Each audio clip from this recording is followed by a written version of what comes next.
Good morning, Vividha. Good morning, sir. Good morning, everyone. So you are ready? Yeah. Oh, so after let's say 5 minutes, we'll start. Four, 5 minutes. Yeah, sure, we can start. Yeah.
So good morning, everyone.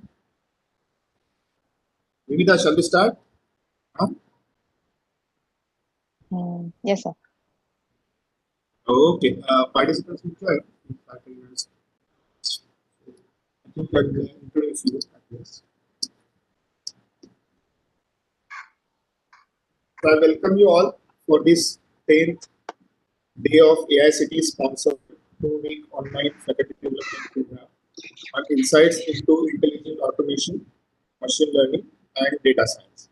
The theme of second FDP is artificial intelligence and machine learning. We have covered many algorithms related to AI.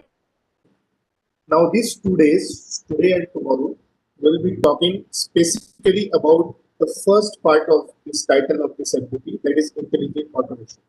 Insights to intelligent automation. It is my privilege to introduce today's speaker. She will be handling the entire day of RPA, and I'm proud to say that she is an alumni of Electronics Department of S.P.I.T. Miss Vividha Vartak. For the last 5 years, she is working at Fractal Analytics, and she has worked as a consultant for 3 years and associate analyst for 2 years. And she's an RPA consultant. So basically, I wanted somebody who has a real life hands-on experience on RPA, and who would be better than Vividha, because Vividha is very ground to earth, very disciplined kind of a girl. I still remember when she was at S.P.I.T.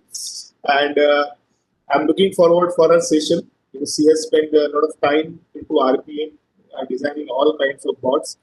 So welcome Vividha, welcome to S.P.I.T. back. I am sure you must be excited to talk to us, right? Yes, sir. Thank you so much for calling me. Pleasure back here where I studied for 4 years. So yes, thank you so much for giving me this opportunity again. Uh, So I'll okay, share so I'll give you the access rights, okay, so that you can share your screen.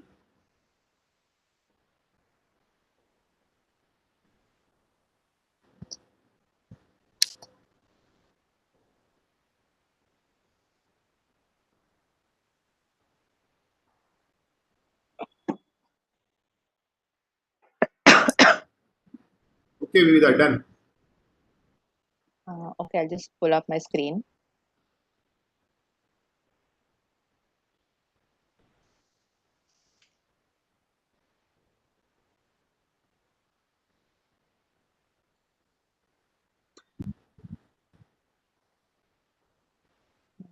Let me know when it is visible. I can start. Yeah, it is visible. Uh, okay, great. So we can start with the uh, topic for today. So I'll be talking on robotic process automation. So I believe that Ritesh has already given you an overview of what robotic process automation is and when do we use it, when do we not use it, what is cognitive automation, and I guess he's also shared what are the tools that are there in the market, the major players basically, if not all tools, the major players that give us the capability for RPA. So if anybody can quickly just summarize as to what Ritesh has uh, you know given an insight about automation, so then accordingly we can start. I believe Rathod sir has shared the PPT also for the one that Ritesh used. So if somebody Yes, can, somebody from the yes, group. yes. So we shared on Moodle. So I'm sure everybody received the PPTs. Uh, okay, so if I mean I'll give like what 5 minutes, so you can go through the PPT and give me a quick revision of whatever Ritesh has walk you guys through. So then accordingly I can start the session.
Somebody said there's no audio. Am I not audible?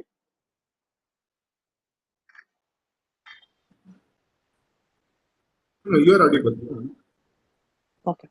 I think Madam joined us now. So, Vaishali So, Madam, Vividha has given us a task that you have to go through the day one PPT on RPA, which it is Sarah's cover, and tell her the important points. PPTs I already uploaded on Moodle. Yes, sir, it is there. I have seen it. Sir, he had covered workflow automation. He had covered workflow automation, then components and architecture, strengths and challenges, and tools, etc. He had covered in the last lecture. okay, so I'm actually looking at somebody. If somebody can give me an answer around what is RPA and when is it that we use RPA. So, what are the strengths and drawbacks of RPA? Something around that. That's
yes.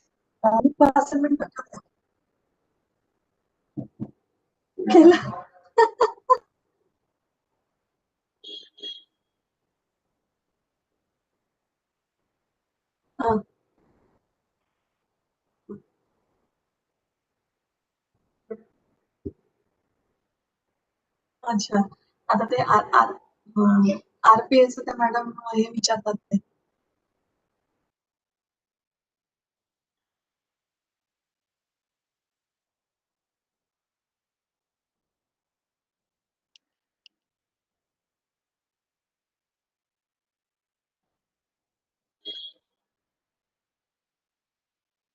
I think can anybody?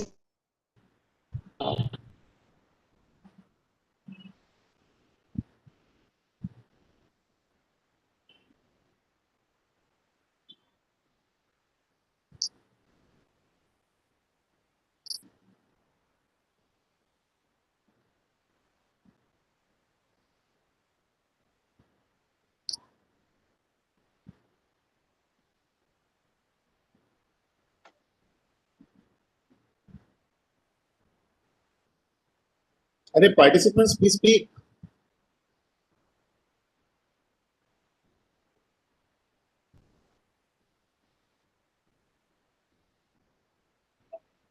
Okay, I can only say one line. The RPA is used to is kind of a software platform designed to mimic the human actions, human behavior. Right?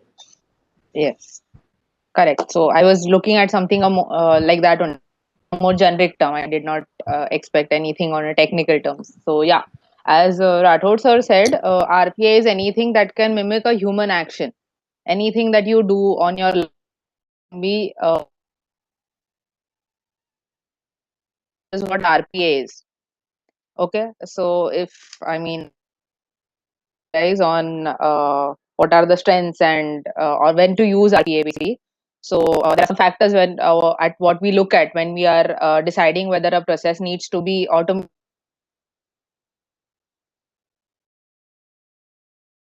and then the process needs to be rule based. So I think all of this has been covered by Ritesh earlier.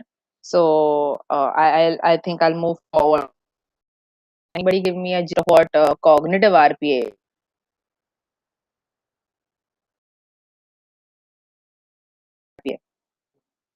That was also covered by Ritesh in the earlier session.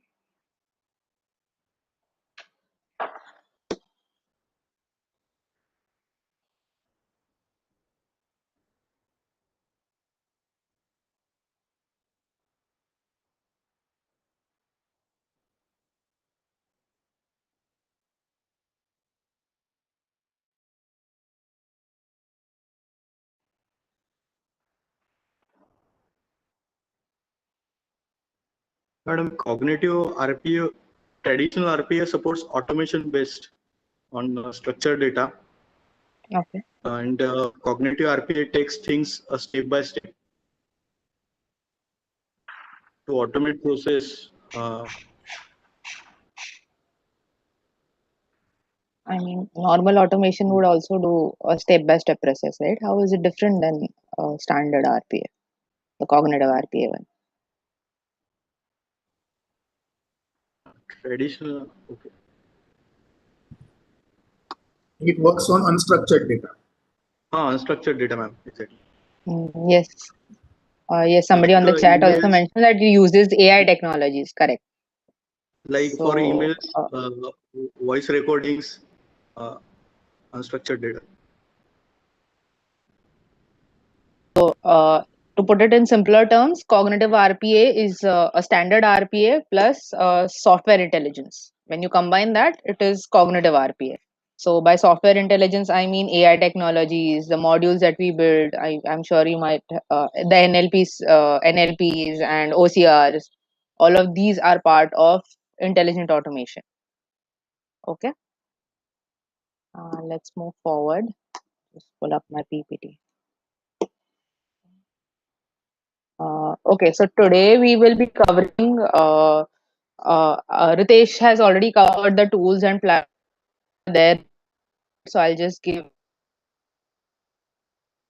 more in terms of Work Fusion, since we will be working on one tool, that is Work Fusion. So I will give you an idea of the architecture around Work Fusion, then what are its features, what all can be done using Work Fusion, and we'll do one or two case studies as per the time. And then there is something known as control tower that we'll cover in the Work Fusion architecture itself. So yes, this is what we are planning to do in today's session. So let's move forward. So first we'll look at the tools and platforms. Ritesh had covered the tools and platforms. Can you guys tell me which are the tools that are there in the market right now? Major players, I think. I mean, there are many tools, but which are the major ones in RPA? I know Automation Anywhere. Okay, that is one. Any other? I suggest I gave out Fusion. So Rathod sir said Automation Anywhere, but that makes it two. I think Ritesh had covered for four tools. Can anybody give me the other two names?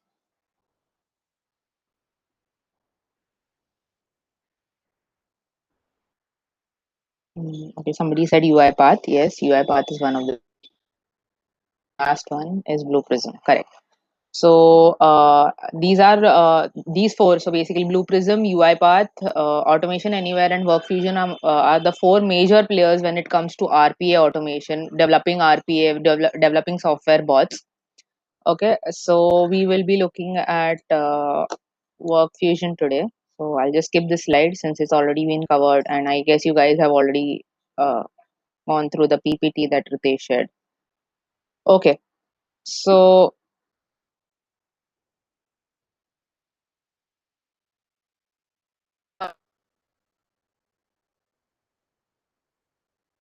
three major things.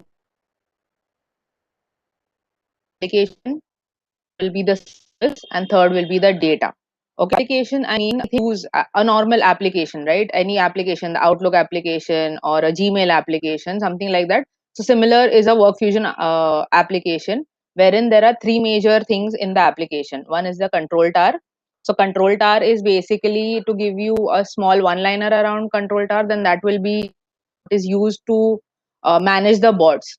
Okay, so by manage the bots, I mean there can be let's say I have built like 10 bots. So to manage all those 10 bots, I use control tower.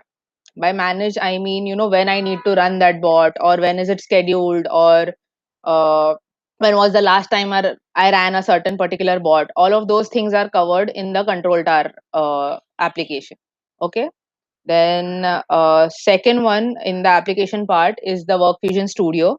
So WorkFusion Studio is basically the space where we will be building the code itself. Okay, I will be showing you what how a WorkFusion Studio looks like. Even control tower as well. I will show you the control tower as well. So Studio is where developers work basically, and control tower is where. So there can be two types of RPA people, where one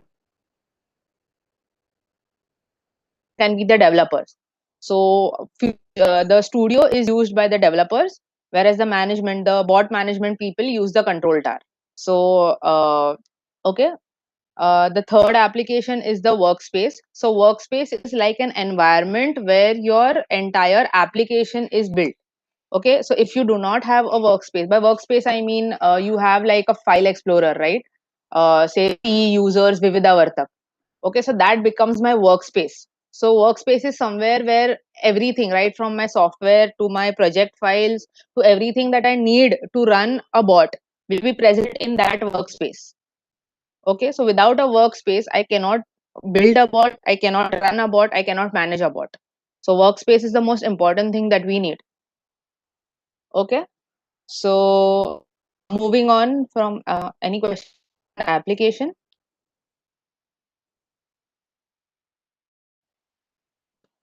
Okay, so let's move ahead. So moving along to service. So in services, there are multiple things that we can do on a WorkFusion setup. So there can be auto ML. Auto ML is auto ML. These are capabilities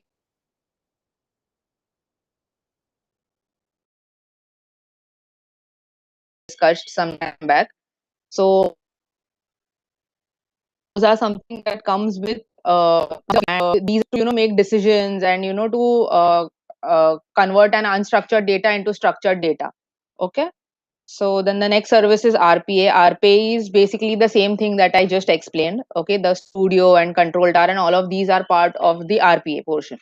Okay, where you build a normal RPA code, a normal standard RPA. Next service is the workflow.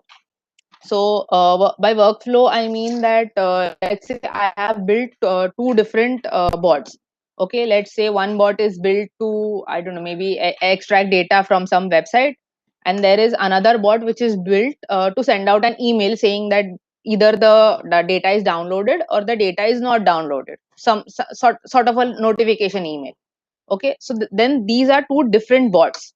Now when I have to run it as a complete process, I have to combine these bots.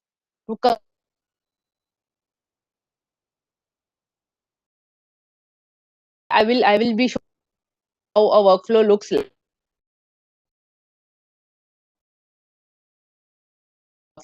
Next, the analytics piece. So by analytics, we mean that there is something known as a platform monitor. Okay, which is accessed only by the administrators, like a developer or a management team. What do I have? So I won't be able to show you, but there is something known as platform monitors. On platform you can see by dashboards I mean at what particular, at say in a day's time, how many bots ran, how many of them were successful. All of that can be seen on.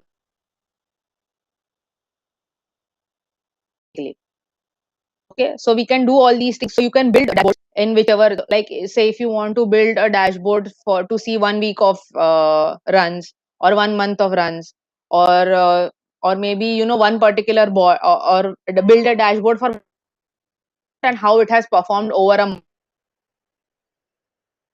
We can build these dashboards on the platform monitor for easy representation and understanding. Okay. Analytics piece also. So basically, platform monitor also has something known as workflow distribution. So by workflow let's say one bot is already running, so we cannot run another bot on the same system. We can run it maybe on another system. So this distribution is done using platform monitor. Okay. So say 3 bots are running, and then the next bot that comes in needs to run on the fourth monitor. So something like that. This distribution is done using platform monitor. Okay. Then moving on to data. So in data, we have 3 pieces: database, object storage, and a secret vault. So database and object storage are something similar, where you store your data. Basically, how a normal database is, a MySQL database or SQL Server or maybe an Oracle database. So actually, these features come with cognitive as well. So where you maybe when you convert your unstructured data to structured data and you need to store that data somewhere, you can use database and object storage for this. Okay. Next piece is the secret vault. So for secret vault is basically used for storing of credentials. Okay, so let's say I have to send out the earlier use case that I told you, right? I need to download a data and send out an email. Now, to send out an email, I need the bot needs to be configured with some ID. It can be either my personal ID or it can be some bot ID, anything, but it needs to be configured with some username and password. Now, if it is configured with my username and password, I will not be comfortable sharing my password with everybody in the management team who will be looking after the how the bots ran and all of those.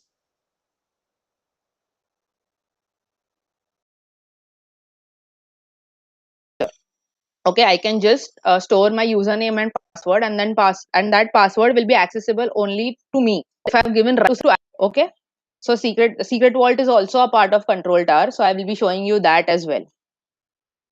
Uh,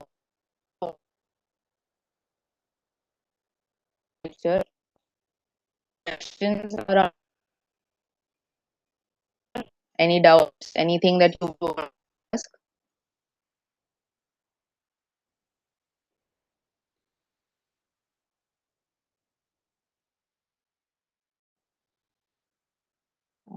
Okay, let's move on then. Uh,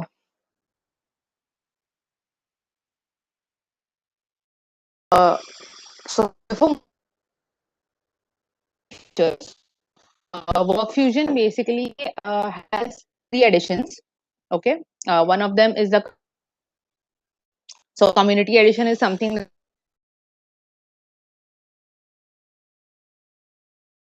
and your system. Okay, so for community edition, also you do not get all the features that are there in the Work Fusion with the community edition, because that is like a trial version. Okay, so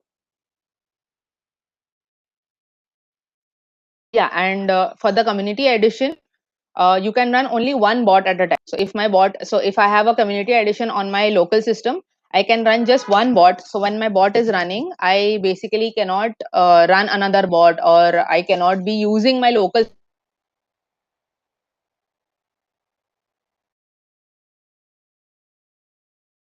interfering with those actions. Okay, then the automation would fire. So that is problem, that the system that is dedicated for the community edition needs to be used only for that purpose. Or when the bot is running, you cannot be using that system. Is the business edition, where you have a local instance on your local system, but the bots that run will run on some server. There'll be a dedicated server to it, and you can run these bots on those servers. So your system need not be occupied when the bot is running. So the bot will remotely run on some virtual machine on that server. Okay, so one of the features that the business edition gives is that you can run 16 bots simultaneously. So you basically get 16 VM instances, So if I am running a bot on a business edition, my team member can also run a bot at the same time, because it will run on two different VMs. And this distribution of VM is done using the platform monitor that I mentioned.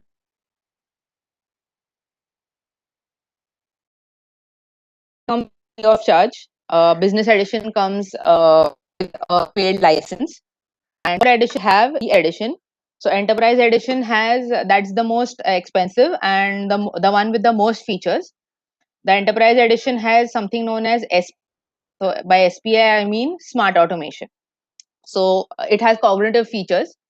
Okay, and yeah, it is similar to business edition, just with additional cognitive capabilities. Okay. So I'll be showing you how a WorkFusion Studio looks like. Just pull up my studio. Okay. Okay, so this is the WorkFusion Studio that I mentioned, one of the applications that was a part of the architecture. So in WorkFusion Studio, there are multiple things that you can look. So one is the action library. So the actions that you will be using to build your bot. Okay, so they can be basic actions like a mouse click, a mouse move, mouse drag, or maybe some keyboard keystrokes if you want to enter some value, say hello world, something like that. So these capabilities are given by action library. I will be walking you through all of these in detail. So this is one thing in the studio part. The second is the project explorer. So if you guys open WorkFusions for the first time, this portion will be empty for you. So I have built these bots earlier. There is something here, and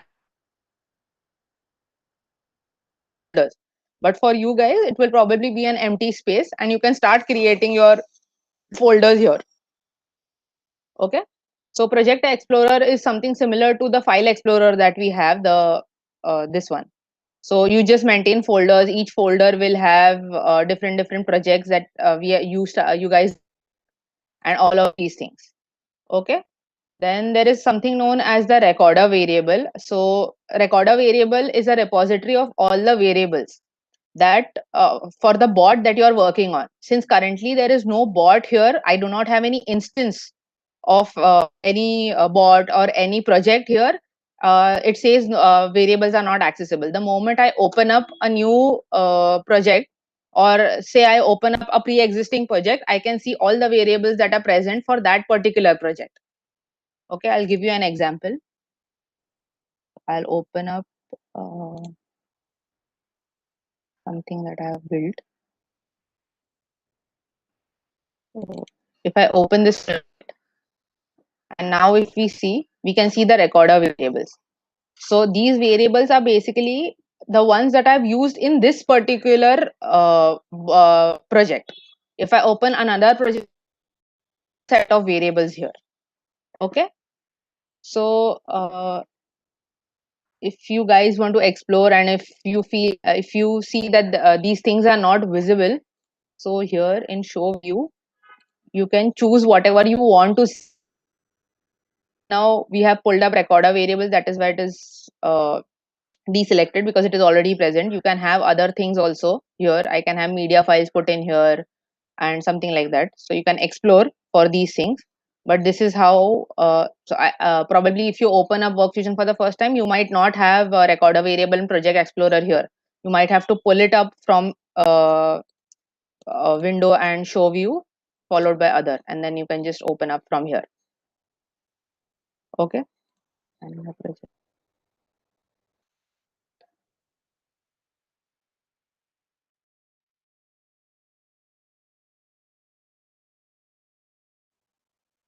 Yes, also the file that is stored, the file that you save basically for a WorkFusion will always have an extension of .rpae.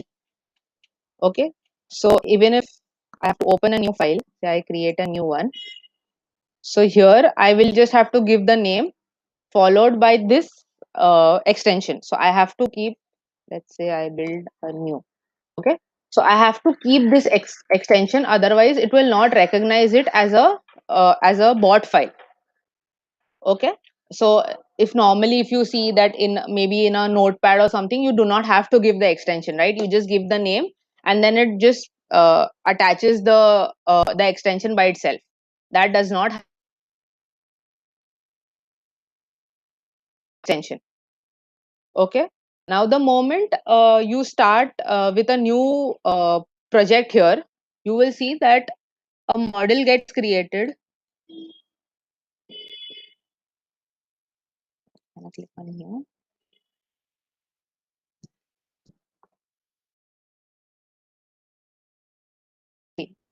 A folder structure is created automatically the moment you create a new instance of a work file. Okay, so this work file will have the RPA file open here. Okay, any questions around what is Studio and anything around action library, or how to pull these out and how to create a new workbook?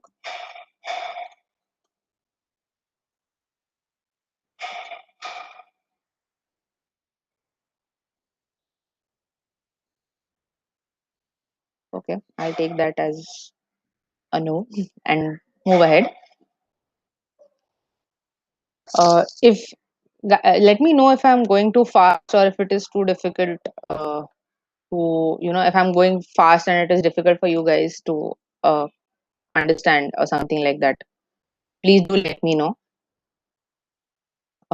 Okay, so let's move on to studio features. So studio features are first is library.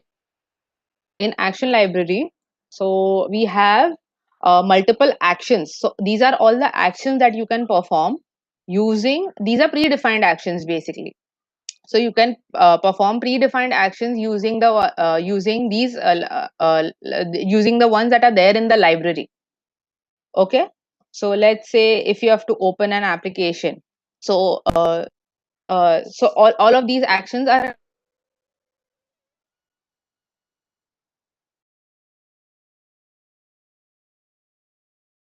be a notepad, or other application can be maybe a command prompt or something like that. Any application you can launch any application. You just all you have to do is just drag and drop it here, and when you click on it, you can configure what application you need to launch. Okay, so I'll be showing you this in detail. I'll just give you an overview first each of the actions. So you can give up to how much time you have to wait, then how much time you wait before performing this action. Okay, there can be instances where you need to wait before you need to perform any action. Okay, so you can give all these parameters before to configure this particular action. Okay, then the other action is the window action. If you just hover on it, it will give you an information of what that action can do. Okay, so here it is written the window action is recorded as a root element containing other actions. Okay, so basically a window action is used. Let's just load. Okay, so window action is basically used to if you have to get control over the window. Like let's say I have 2-3 multiple windows open, and I need to, like currently my work fusion window is open and I need to go back to my PowerPoint window. So all I have to do is give my parameters in such a way that it will select the PowerPoint window. So here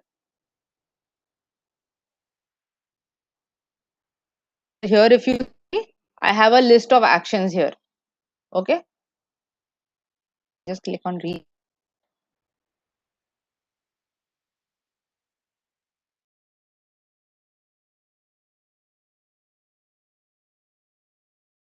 Running either in back or something that I can access. So I just want to, then the next is maximize window. I need not show, it will just maximize whichever window. So similarly, we have to give like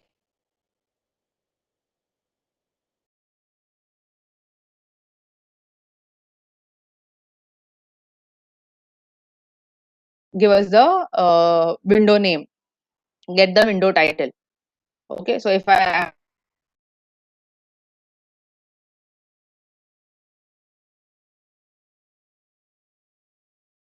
or but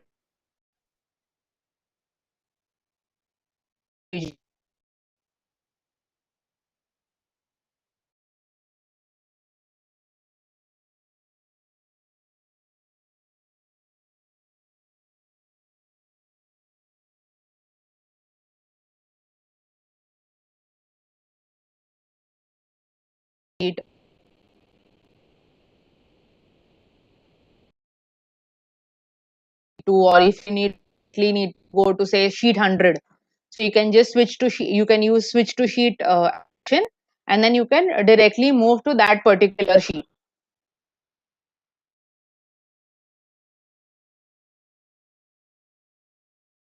That active cell, so in an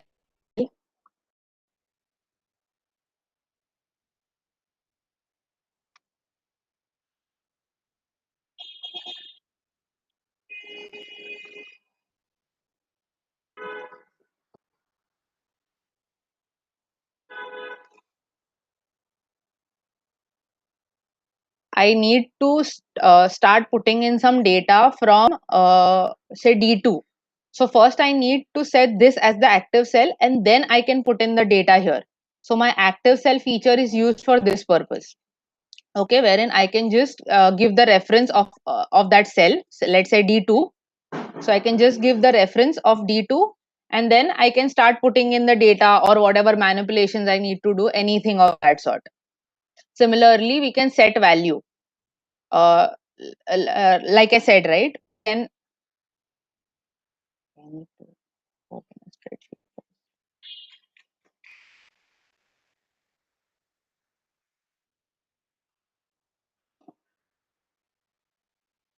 So here, let's say I need to set a value at a certain at a certain cell. Okay, so for that I can either put it as start of the document. There are multiple options here: start of the document or start of the column, end of the column. So if I have set my active cell, so if I need to put in my value above the active cell, then I can have cell above, cell below, cell to the left, cell to the right, or cell that has been currently active, something like that. Okay, or we can directly give the coordinates itself. Let's say D2. So I can directly give the coordinate here. So currently, since we do not have any variables here, I can ideally I need to give a variable, and then whatever value is there in that particular variable will be stored into the D2 cell of my that particular spreadsheet. Okay, so I'll just give you an idea of how.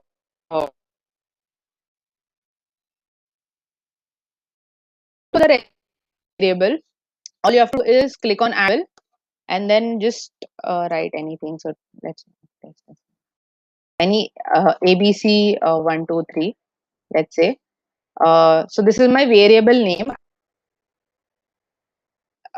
Just the constraint is that it does not take any special characters. It can take alphabets or it can take numbers. The only special character that is allowed in the variable name is an underscore. Okay, so I can give maybe ABC underscore 1 2 3. So this is acceptable. But if I give ABC hyphen 1 2 3, it will give me a red mark. So by red, it says that I cannot use this name unless and until till the time it is red. This name is not acceptable. Okay, so I can give an underscore, and so this will be my name. Then I have to specify the type of that variable. So my type can be string, a number, a boolean, true, false, date, time. If I have to set a date, maybe then I have to set it as a date variable.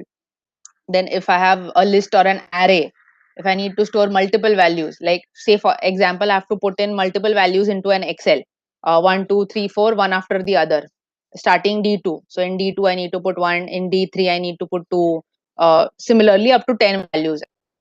And if I need that those values, I need to store it in a list. Okay, table is a normal table variable where it has rows and columns. Okay, and secret is used basically for password, the secret vault that I said. So if you need to store it into a variable for time being, you can use it as a secret. Okay, so let's say I'm using a string here. So I can either give the default value here, or I can specify the variable value in my workspace here as well. Okay, so for now, let's say I have some default value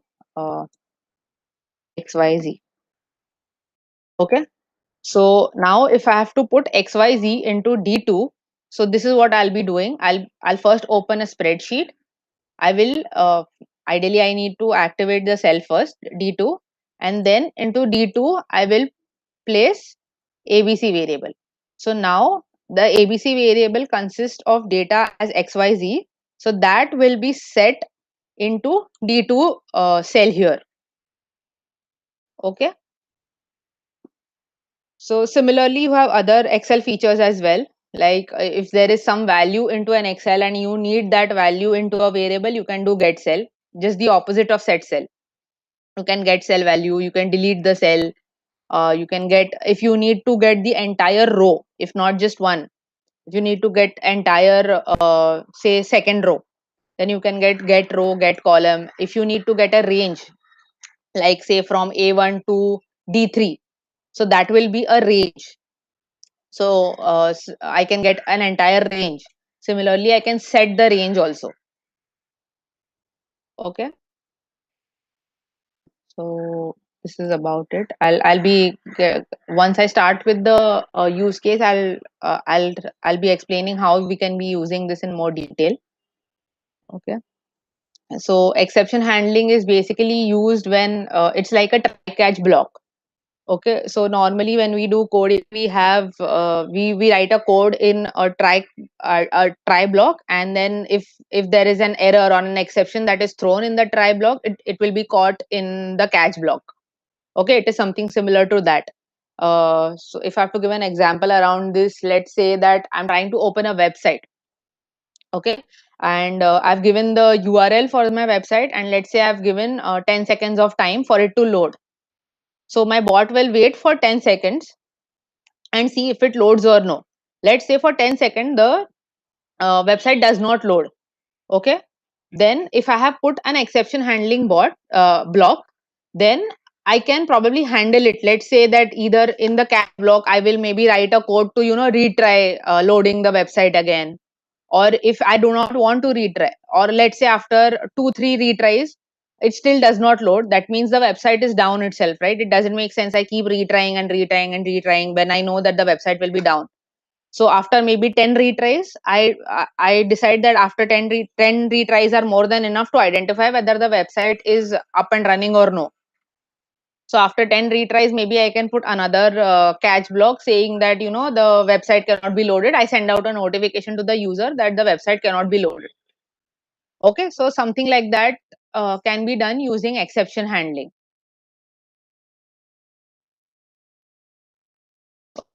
And the next block is the wait block. So I just said, right, let's say I have given the URL, and I give 10 seconds for it to load. Okay, so that wait can be given using this function here. So I just have to pull out wait, and I just give out the time, that for how much time I want to wait for a particular action to happen. Okay, let's say I'll just delete these. Let's say I've launched an application. I have maybe launched notepad.exe. Okay, notepad.exe. Okay, now my notepad takes up around 5 seconds to come up on my screen. Okay, so if if my actions are maybe to open the notepad and write something into my notepad, and if I immediately give out the two actions, the second action, the writing, the basically writing out some, let's say hello world, I'm writing hello world in my notepad. So if I do not give a wait in between, so my the writing, the typing in action will be performed even before my notepad is up and running. Okay, so that's the reason we will be using the wait action here. So we can give up how much ever time that we need, but you need to be sure here that the time we give is in milliseconds. Okay, so if we have to give even 1 second of wait, we need to put in 1000 here. So this is a 1 second wait. Okay. Then there is something known as a wait for image. Okay. Now, if you do, there can be scenarios like for a website, you cannot be sure how much time will be enough for a website to load. Okay, maybe today it is loading in 5 seconds, but tomorrow might not load in 10 seconds as well. Okay. So for scenarios like these, we use something known as wait for image, where we give a certain image. We'll just capture an image. So let's say for Notepad also. So for Notepad, I will capture an image which is specific to the Notepad, which will give me a confirmed answer that the Notepad has loaded. So now, whenever my Notepad comes up, this thing will remain constant, right? An untitled hyphen Notepad. So something like that I can give, where I can be sure that the particular application is up and running. Okay. And you can specify the time that it can wait up to. So this is like a dynamic time. This is, so here you can give a relatively more time than how much ideally it would take. Let's say if it is taking me 10 seconds to load the Notepad, but still I can give here 20 seconds. So in that 20 seconds, let's say in the first 5 seconds only it detects this image, then it will proceed. It will not wait for the 20 seconds. Okay. Whereas the wait that I told you earlier will wait for the specific time that you have given. So even if my application has loaded in the first 5 seconds, and if I have given 20 seconds here, it will wait for the 20 seconds. Okay, that's not the scenario here.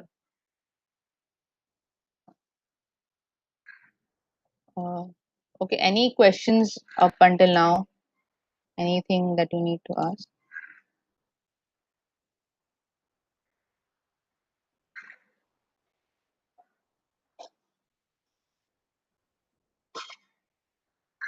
Okay, let's move forward then. Then there is something known as a clipboard. So a clipboard is something that a normal clipboard, like when you do a normal coding, let's say if you are copying some value and before pasting it, there is some intermediate step as a clipboard, correct? So the similar feature is here. Let's say you copy some value from an Excel file, and then before pasting it, you can actually store it on a clipboard. Okay, which you can maybe use it later on or something like that. Okay, so clipboard is like that intermediate step between your copy and paste. Okay, then the next is, okay, terminal we cannot use, S3 we cannot use. Okay, files and folders. Now let's say I need to I am running some code, okay, some maybe Python or R script or something like that, which creates a new folder for, specific to my date. Let's say every day I run the bot, every day I run the code, a new file is generated. Okay, now what I can do is, we can maybe put in it will basically, the check existence action will basically wait till the time it will that particular file has been generated in that particular location. Okay, so by check existence, I mean, see here, I can give the file path here, and then it will check whether it actually exists or no. Okay, and then the result will be stored into a Boolean variable. So if it exists, my Boolean value will be true. If it does not exist, my Boolean value will be false. Now let's say I'm running some code, and my file is generated in a new folder, and if my file is, after my file is generated, I need to perform some ABC steps. Now if my file is not generated, I cannot perform the ABC steps, correct? So I will be using check existence before I perform the ABC steps. Okay, so it is just like a precautionary measure to to actually go into the I mean, what is the point of me wasting my time on, I mean, the bot wasting its time on running the ABC steps when I know that the output will not be right since my file itself is not existent first, right? So maybe I can just check whether my file exists. If not, I can directly throw, I mean, it will give me an error or whatever. If I put in an exception handling, it will do something with it. Correct? Maybe, you know, run the Python code or R code again, so to check whether the file again exists or no, something like that. Okay. So check existence is basically used for that. Then there is something known as create file or create folder. Then write to file. If you need to put in some data to a certain file, you can do that. Like you will feel that it is a repetitive because we can write into Excel also. But write to file is not specific to Excel. You can write into any file. Okay, any type of file. So then there are options to copy file or folder. Then get folder contents. What are so if I need the file names of all the files that are there in particular folder, I can get it using get folder contents. Okay. Then maybe I can similar to create file, I can delete file. Then I can read a particular file. I just need to specify the file path and followed by the name, and then it will just read the file. Okay. So then next is this just not. Okay. Now the next is a mouse click. So for let's say I have to do any perform. I mean, mouse click is one of the most basic action that a human will perform when they're working on any sort of a process, right? Be it, you know, opening up of a notepad, or maybe, you know, moving the cursor to some another cell or something like that. So mouse click is basically exactly similar to how a physical mouse click is. You can have single, it's mentioned here, you can have single click, double click, left click, right click. You can have all, you can just configure it, what sort of a click you need, where you need to click it, anything of that sort. Then there are different things for which you can where you want to click. Let's say I can just give an image, maybe let's say I need to click somewhere on this only, maybe this red button. So I can just do the capture new image, capture this red button, and then it will click, and then I will just specify whether it needs to give a left click and a single click. So then it will just taking the image as a reference, it will go and click on that particular image, the image that you give. Okay. So all these configurations can be done here. So same mouse move, mouse drag, mouse scroll, all of the functions that a normal physical mouse can do can be done using all these functionalities here. Then the next is enter keystrokes. So if you need to type in some value on a notepad or maybe in an Excel, so you can do that using keystrokes. Okay, this also gives you different options. You can either give key combinations. Let's say I need to do control A.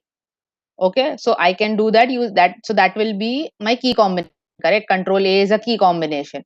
So I can do key combinations. I can type in a text, I can write anything here, say hello world, something like that. Or I can put in value from a variable also. Okay, all I have to do is specify the variable here. So since right now we have only one variable, I see only one variable here. But if we create multiple variables, I will get all of that list here, and we can choose which variable value we need to type. Okay. So for key combination, if I have to give the key combination, all I have to do is click on change, and then on my physical keyboard, I will just click whatever combination that I need to give. It can be control A. See, I click control A and we get control A here. Or I can have just enter button. Okay, so I did control escape. Anything that you click on your physical keyboard will be captured here, and those key combinations will be put into your code. Okay. Any questions?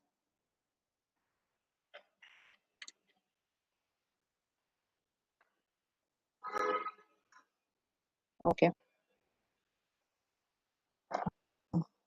Okay, let's move forward then. Then next is the conditions. Okay, now if I have, let's say, an if-else condition, like let's say, uh, what can be an if-else condition? Okay, let's say for the website itself. Okay, I've loaded a website. Okay, then my if-else condition can be if my website is loaded. So if my website load is true, then I need to, maybe navigate or, do something with the website. And in the else block, so else block will be where my website is not loaded. So I can maybe write a code to retry, or, maybe load a different website. If my first website is not loaded, in my else block, I will have another website. I will write a code to, do when perform the actions that you need to perform if my website is not loaded. Okay, so my if else is something similar to my handling only, just that I can put in conditions here. Okay, it's a simple if else condition block which we have in normal coding language as well. Okay, similar is the loops. So the normal while loop that we have, where it will keep performing up until you can specify a condition key. It needs to keep doing the same set of actions for maybe 5 or 10 times, or till certain value is achieved, or a certain status has been changed, or something like that. Okay, so these are basic loops where you need to repeat, retry. For this is the for loop, this is the while loop, this is the retry. So for retry, you can give the number of times you want to retry. Okay, so something like that. Then in sequences, let's say, so sequences are basically used to make your code more understanding. So I can, this is like a group. Okay, so I can put in, let's say I have 4 or 5 actions that are related to just website launching and logging. So I can create a group here and write the group name as launch website. Launch website. Okay, and all of my actions that are a part of my launch website will fall under this group. Then I can maybe create another group saying maybe download data. Okay, so all of my actions related to me downloading a data from that website can fall under the download data group. Okay, so this is basically done for the ease of understanding, because the codes can be really long. Okay, I mean, I have written codes which were what, thousands of lines. So now when I have to go and decode it, or if my code is failing somewhere, or let's say I need to change one certain line of code, I don't have to scroll all my 100 lines. All I have to go is go and check which line I need to change the line in which of the groups. I can just open that group and then change the whatever 4 or 5 lines are there. I can just change those lines. So it's the groups are basically used for the ease of a developer for them to decode it once the entire code is ready. Okay, so then the next action that we have is the web. Okay, so everything related to a website can be done from here. Okay, let's say you have to open a website. So all you have to do is give the URL. Let's just load. Okay, so all you have to do is give the URL here. You can specify the browser that you need. These are the 3 predefined browsers that are there for WorkFusion. So you can choose any browser that you want. And then again, the timeout that I mentioned earlier, you can mention the timeout, how long you want to wait. Okay, so let's say if you're using Chrome and you're using some, let's say, http google.com. Okay, so I can just specify any URL here. I can mention the browser, and I can just start with the development. Okay, so then the next is the web element. Okay, now the web element has multiple features. Okay, so from a by web element, I mean anything on a web. Okay, let's say here I go on google.com. Okay, so all of the things on this website are web elements. Okay, so I can either get a value from a particular web element, or I can set value to a particular web element. Okay, so now to get a value, all you have to do is let's say we go on to some HP laptops. Now I go on to the website of, let's say I go on to the website of the HP laptop, and I need to get a certain value from that particular website. Let's say I need the value, this value, business solutions. Okay, so all I have to do is I need to click on get value. I need to specify the X path of that particular element. Okay, so how you can extract X paths is, I'll just quickly give you an overview of how you can pick the X paths. Okay, so you can just click on right click, inspect, and the developer window opens up. Okay, and in that, so whichever, so you the element that you need, the X path that you need for whichever element, you just need to go and hover over that, so the line gets highlighted. Okay, see, the moment I hover over the line or the web element, I will get the corresponding either the script or the element. Okay, all I need to do is right click, copy, and XPath. Okay, so I just have to give the X, and the whatever value is there with that particular XPath can be stored into a variable. Okay, so let's say I create another variable, output type string. Okay, so I can store that the value of that particular element for which I have specified the X path into this output variable. Okay, any questions around this? I understand that this can be a little tricky, but any questions around opening website and getting or setting value on a web element?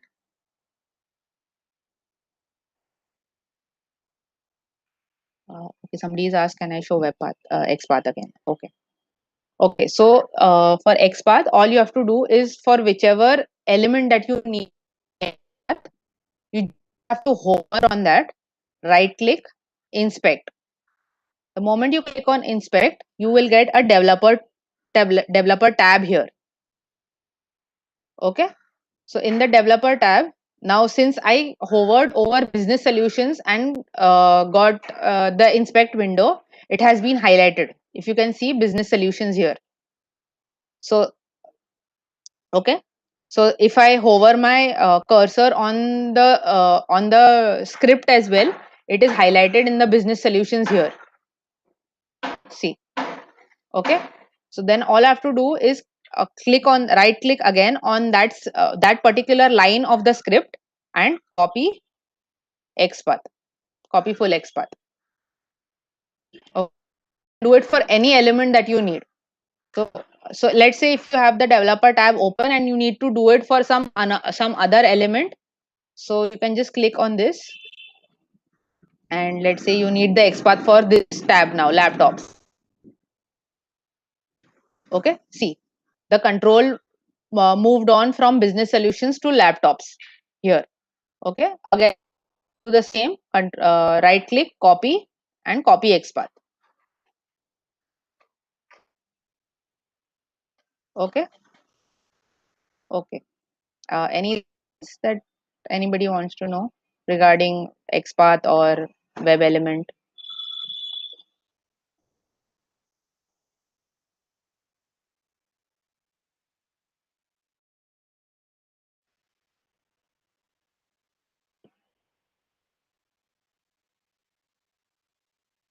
Variables. So if you need, so for in the variables tab, let's say you need to manipulate some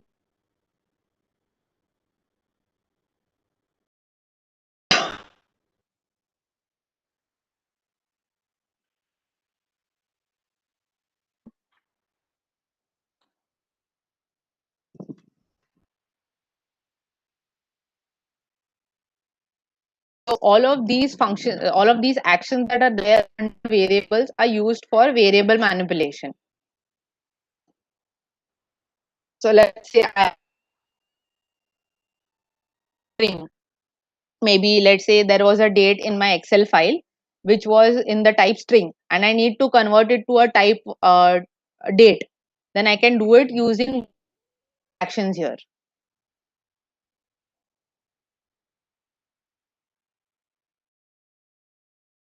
Let's say I have a date format and I need to either convert it into a string or maybe a number. I can do that using one of these actions. Okay, number format. See here.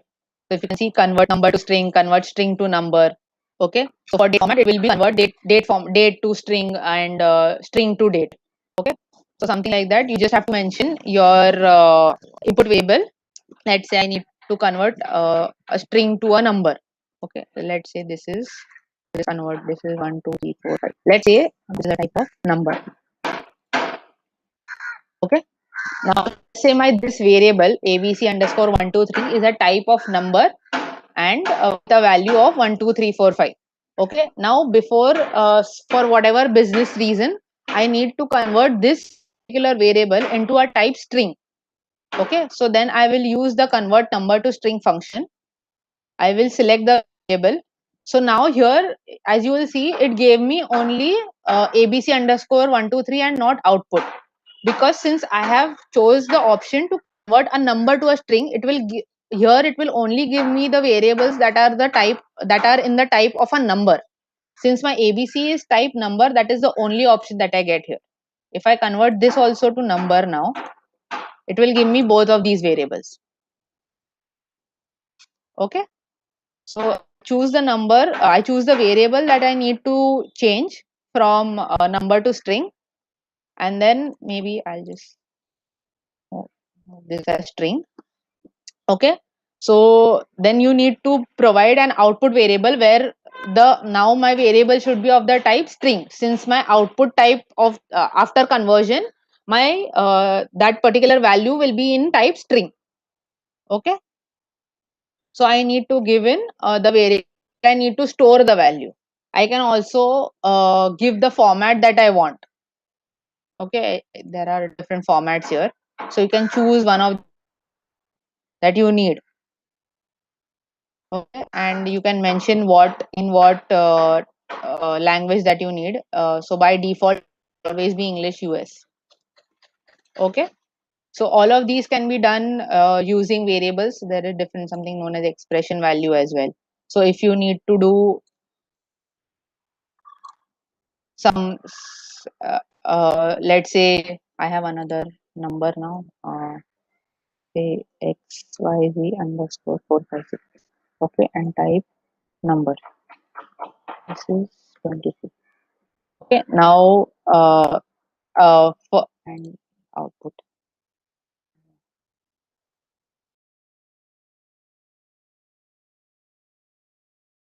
Okay, so now what we so for in expression value, what you can do is basically perform arithmetic expressions here. Okay, so all you need to do is this variable will be the variable where the output value will be stored. Like after my expression has been evaluated, the maybe the or addition or subtraction, where that particular answer should be stored. Okay, so that will be like my output variable. Okay, and then I can give here my variable. Let's say I need to add these two variables abc123 and xyz456. So then I will give. So this is the format in which you need to pass if you have to pass a variable value, you can directly give numbers also. 4 plus 5, I can directly give 4 plus 5 also, and the result will be saved into this variable. Or if I have to say, if I have to add numbers from two variables, I can do that as well. For that, this is the format, dollar curly braces, and then you can select the variable. So this is my variable, and then plus other variable that I need is this. Okay, so I can, so here I have passed in here I have done is that the values of these two variables will add, and the result of this addition will be stored in OP_number. Okay, you can perform any expressions here, basic arithmetic expressions. Okay, any questions regarding variables, arithmetic expressions, or conversion, anything like that? So basically these are the most used actions, variables, because as per business needs, you need to change the type of variable that you have, or the data that you pick. You need to the data that you pick can be in a type of string, but then if you need to perform any arithmetic expression, any arithmetic operations on it, I need to first convert it into a number, and then only I can do the arithmetic expression. So the most widely used actions. Okay, let's move on then. Next is the text. So text basically manipulation of your string type of variable. Okay, so by manipulation I mean that if you need to replace a certain text, I'll just pull out. So this will be my input string. Okay, now let's say my just put in another variable, input of type string. Let's say I write the world. Okay, now this is the type of my input string. Now I choose the input. Now I will give the text to find the, and then the text to replace with. Let's say I need to replace hello with hi. So then I can give in configuration in such a way whether you need to exactly match it with case sensitive. So if I check the case sensitive one, it will not be able to find the hello that I have given, because here hello is with a capital H and the hello that I have given is with a small h. Okay, so I can do all these manipulations from this config pane that I have. Okay, I can do it for, if I have say hello world hello, and if I do not do it as replace all, it will only replace it for the first instance that it gets. Okay, and followed by you will save it into some result variable. So after the replacement has been done, my variable will have, my output variable will have the new string. Okay, so similar can be done with all of the strings here. So if I need to get a substring, a big string, and I need to get only a part of the string, like I just need a hello from the hello world, or I just need the world from hello, then I can do that giving configurations here. Okay, similarly I can trim spaces, I can change uppercase lowercase, I can join two strings, join two I have two strings, suppose hello and world, into two different variables. I can join them, I can split them, I can get the length of the string, something like that. Okay, so then OCR is something that comes with the enterprise edition. Actually we cannot use OCR here, but I'll give you an overview of what OCR is. So I mean, I'm sure somebody in the group might know what OCR is. Can somebody tell me what OCR is and what is it used for?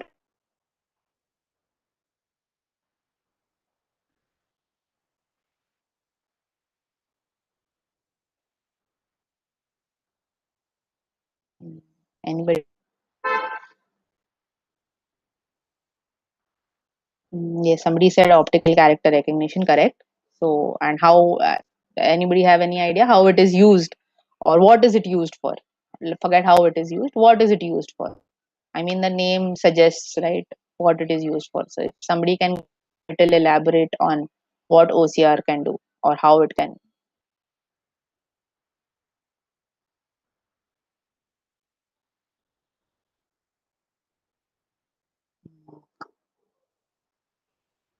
Okay, I'll just give you an overview. So OCR is basically used. So as somebody suggested, it is optical character recognition.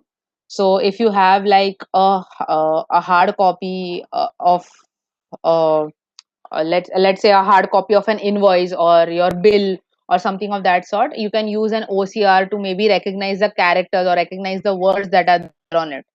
Okay, so OCR is basically used for that. So let's say you have uploaded a scanned copy and you need to make a digitized version of that scanned copy. OCR is used for these functionalities. So currently I cannot show you OCR. Uh, let's move on. So custom actions. So in custom actions, there is something known as a script. Okay. So in script, the script is basically where you can start writing your code. So if there is something that you need to do, which cannot be done by these predefined actions, then you can maybe use a script. Okay. Let's say you can use a, let's say I need to calculate the, depending on today's date, I need to calculate the date of this week's Monday. Okay. So if I need to do that, I can maybe write a script where I get the date for today, and then depending on that, I will write a code in such a way that it will get my date for the preceding Monday or the following Monday if I need a following Monday. So I can do that. So I just have to write a code here, and I'm good to go. Okay, so here for script, you can write script for any. I mean, date is just something that I gave an example for. If there's something that you need to do which cannot be done using these actions, you can write a script here directly. If there's something that you feel that even the script cannot do, then maybe write a code externally and then you can call the code as well. Okay, like so let's say for example, Excel functionalities are pretty much limited here. I mean, everybody here knows that Excel is capable of a lot more things than what is specified here, right? There is no feature for filter. So let's say I need to do something like that, maybe filter out data and then calculate the sum of that filtered data. So those things cannot be done using the functionalities that are given here. So for that, I can maybe write a VBA script externally and then call that VBA script. I can do that as well. Okay. So this is it for the action library piece. So any questions here?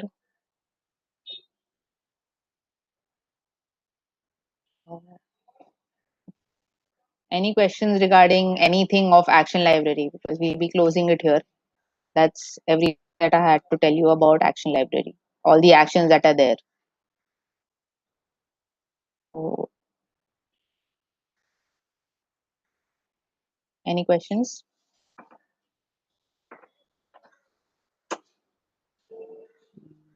Okay.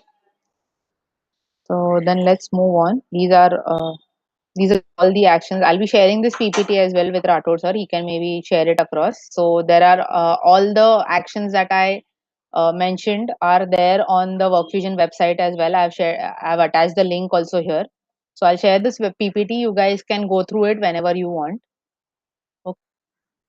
So then, okay. So maybe moving on to the case study. Should we take a 5 minutes break before we start with the case study? Rathod sir, can we take a 5 minutes break?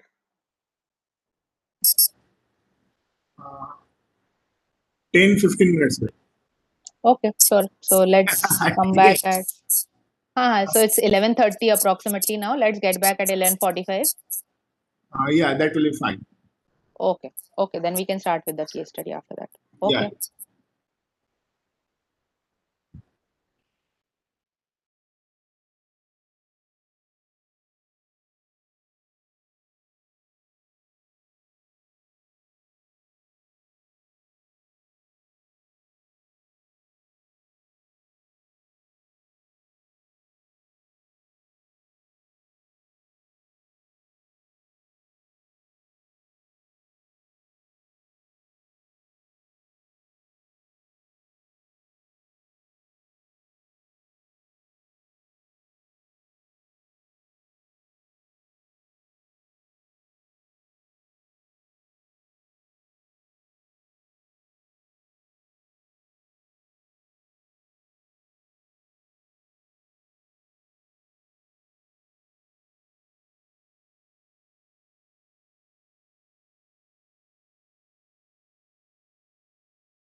Hello.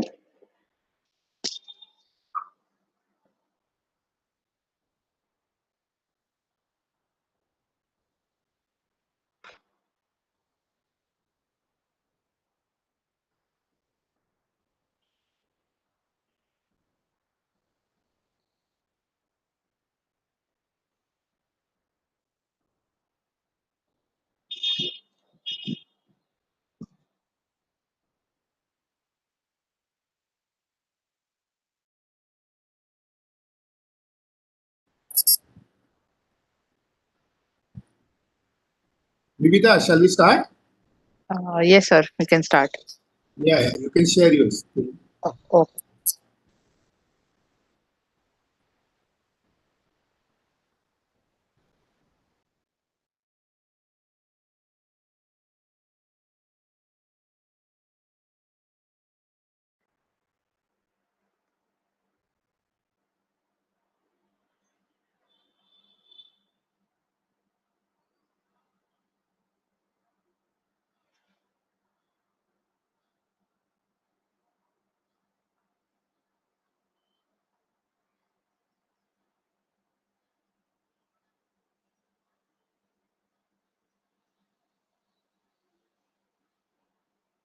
Hello.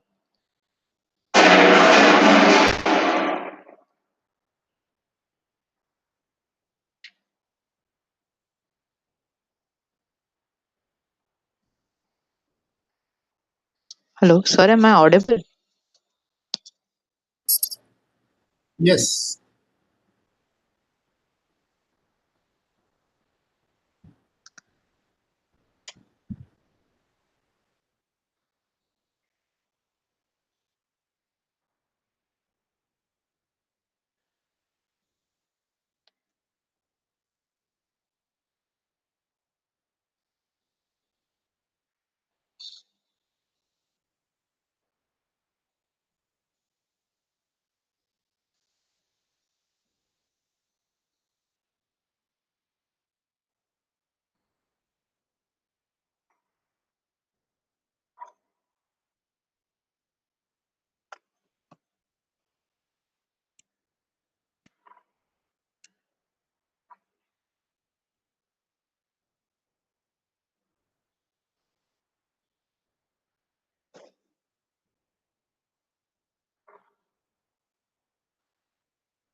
Hello.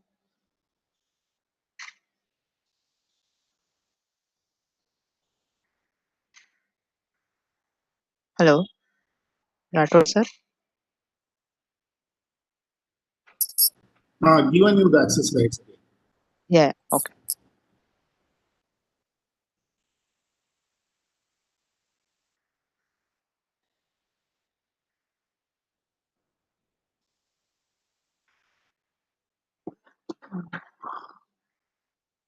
Okay. So let's begin. I'm sorry for the glitch. My actually Chrome went into not responding mode. Okay. So let's continue. So let's move on to the WorkFusion case study. I have already given you an overview of all the actions that are present in the WorkFusion action library. So actually, me and Rathod sir tried to get a community edition for everybody that is present here so that you can work hands on, but we were not able to do it, unfortunately. So let's do this. That I will show you what the problem statement is, and maybe you guys can help me build the use case on the WorkFusion using the the actions in the action library. Okay, so it will be more engaging also, and it will everybody here also to understand where a particular action can be used. Okay, so the first case study that we have is a desktop based automation where we'll be using the notepad application. Okay, and what we need to do is we need to open the notepad. We need to insert some data into the file through some variable. Then we need to update the font size of the text that we are using, and then we need to save that notepad file.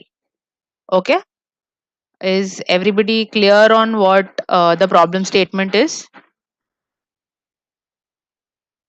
uh, so let's get started, and maybe you guys can help me. I will just open up all the actions in the action library. So maybe you guys can help me in telling me which are the actions that we would be needing here to get this automation done. So I'll just open. So this is the problem statement. I'll just keep it on for like a minute or two. Everybody can read through, and then I'll open up my WorkFusion screen, and then somebody can start. Maybe which action do we need to first take, and then proceed in that way.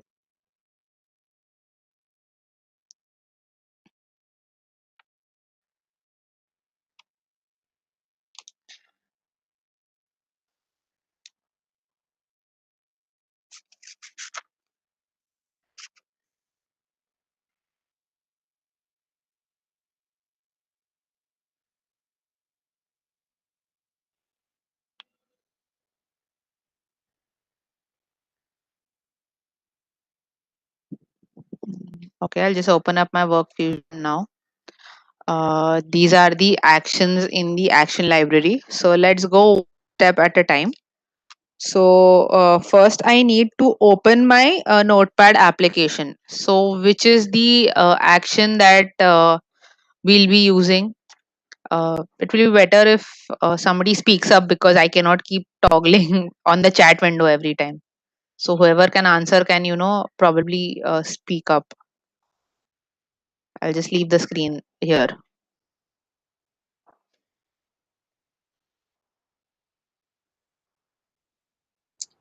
Application, ma'am. Okay, in application.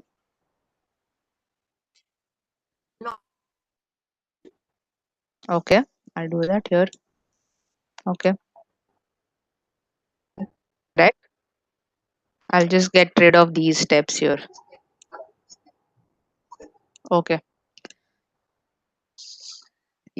Okay. Yeah, we've chosen a launch application.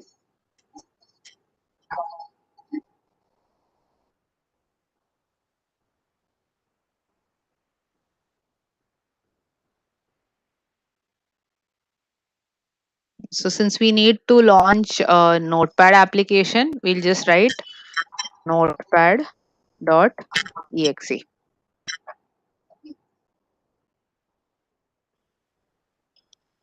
Okay. Okay. Okay, so can somebody help me with what should be the values here and here? I mean, let's get rid of the polling interval. That is a completely different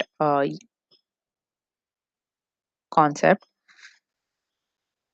So I did tell you about wait up to and wait before performing this action. So what according to you guys should I put the value here? Or should I just leave it as 0?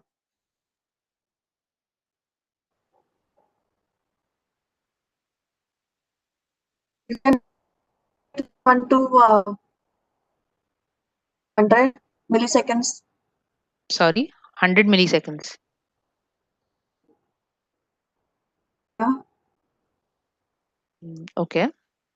So by 100 milliseconds, we mean it is 0.1 second. So for the notepad to launch, we will need a little more time than that, right? So we can had probably, 10. sorry, Keep it. okay, 10 seconds. That is 10,000 milliseconds, correct? 2, 3, 4, correct. Okay.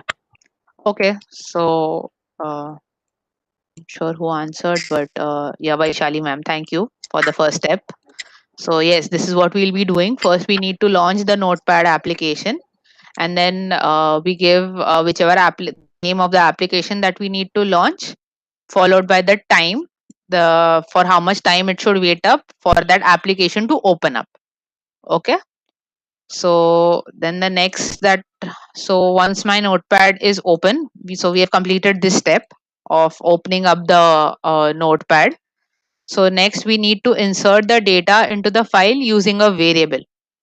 So then what should be my next step? I need to enter some data once my notepad is launched. Let's do it manually simultaneously so that everybody here. Okay. So now using this action, this is where we reach. We have opened the notepad application. Okay. We need to type in some data here using a variable. How can we go about?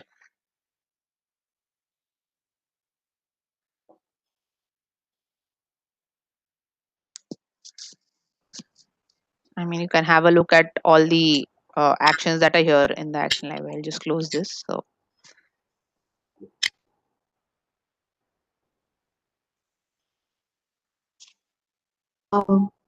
Action table. okay. Which variable should I pick? I mean, I cannot pick this. I need to pick one of these. It can be a string, that is random value. Okay.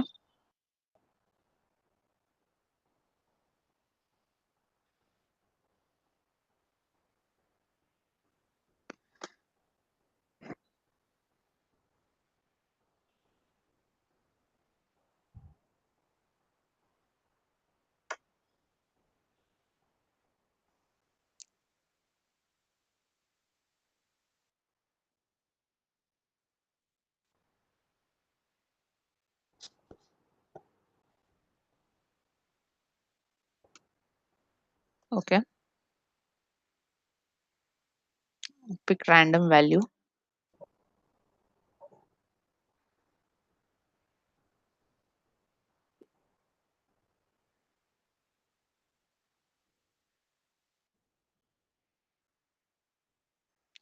Okay, I'll help you out here. Um, First, we'll have to define a variable. Okay. So for that we need to go into record a variable. Okay, yeah. Go ahead. Go ahead.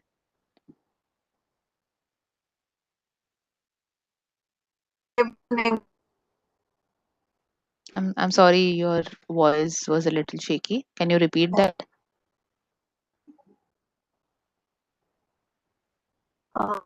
You can you can take any variable name. Okay. All right. any variable. So, which should I pick according to you?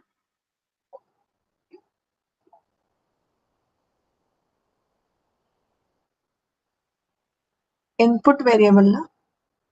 Okay, I'll put the input variable. It can be alphanumeric. Okay.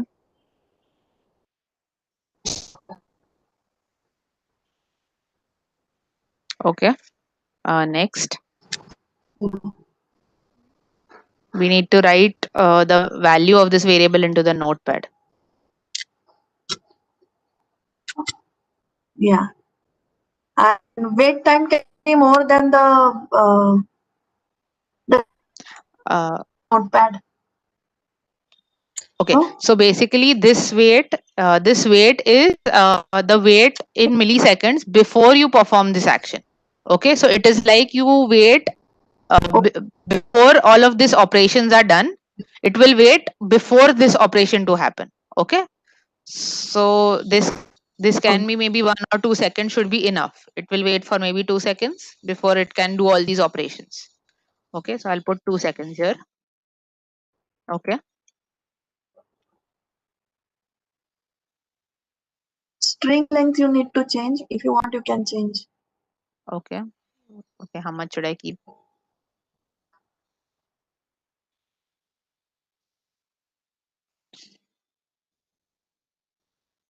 What is the maximum size? I don't know. So basically, I'll just open up here. So for random string operations, we need to specify how many random characters that it will generate on this particular string. Okay. So right now we don't need to generate anything. So this step is ideally not required here. What we need to do is once we launch the application, all we need to do is write whatever is there on a particular variable into the notepad. Correct? So basically what we will have to do is we'll just have to give keystrokes. So by keystrokes, we will actually write down on the notepad, right? How you will do, you physically you will do. So here you can we directly have variable. Okay, and then we just select the variable, input variable. So it will just send keystrokes from this variable onto the launch application since that is the active application. Okay, so we don't really need to do any string manipulation. So basically, variables are used if you need to manipulate something on a string or something on a variable. If we have some value and we need to manipulate that value first, that is when string variables are used as an action. Okay, so these are actions. So variable. So if let's say if I had hello world and I wanted to write only hello out of that, then I would have taken something from variable, then got rid of the world first from the string, and then maybe entered keystrokes. Okay, any questions around this? So basically No, variables ma'am. are used for manipulation purpose. When I need to do something with a mouse or a keyboard, these are the actions that we'll be using.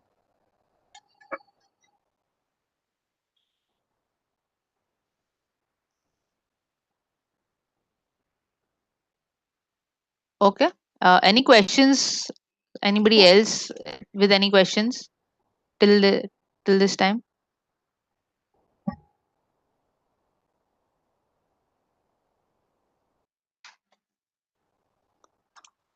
Okay, so I'll just get rid of this step since we don't need it.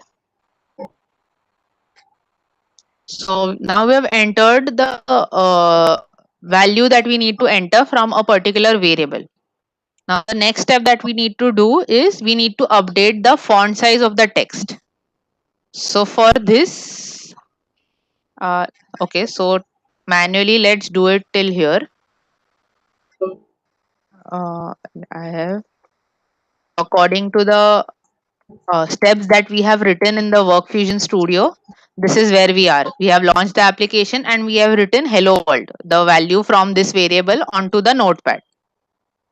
Now we need to change the font size of this text that is here. So how do we do that? I mean, can anybody else also answer other than Vaishali ma'am? She's the only one actually answering. So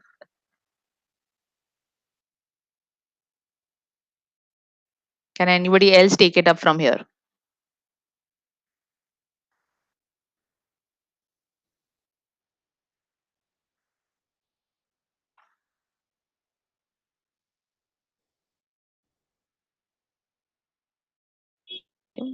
Somebody give it a try. Anybody? I mean, that is fine if we are wrong. I mean, it is the first time, so that's completely okay.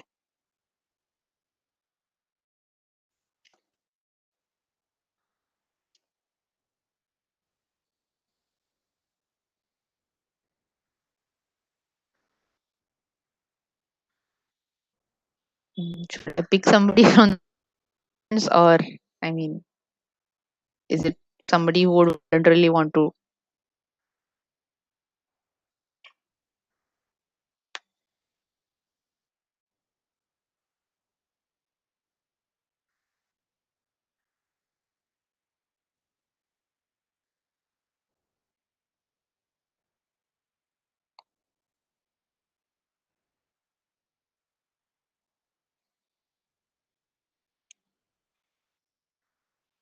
Vaishali ma'am is saying text manipulation. Can anybody else at least answer whether text manipulation is the answer for what we need to do? We need to change the font size on the notepad.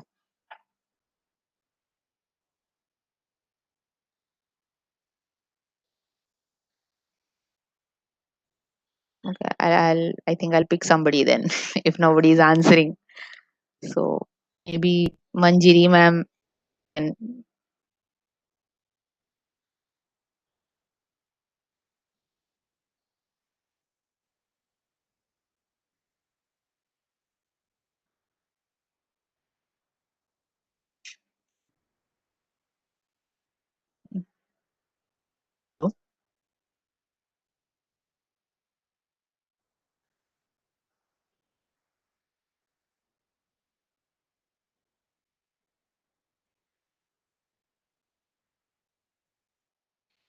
uh, yes, Manjiri ma'am, I'm actually looking for an answer. How do we proceed with the next?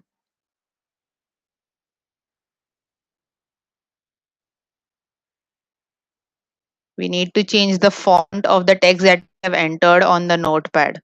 So what is it that we can do? Man has said something around text formatting. Can you come on? I mean, can you explain what do you mean by text formatting?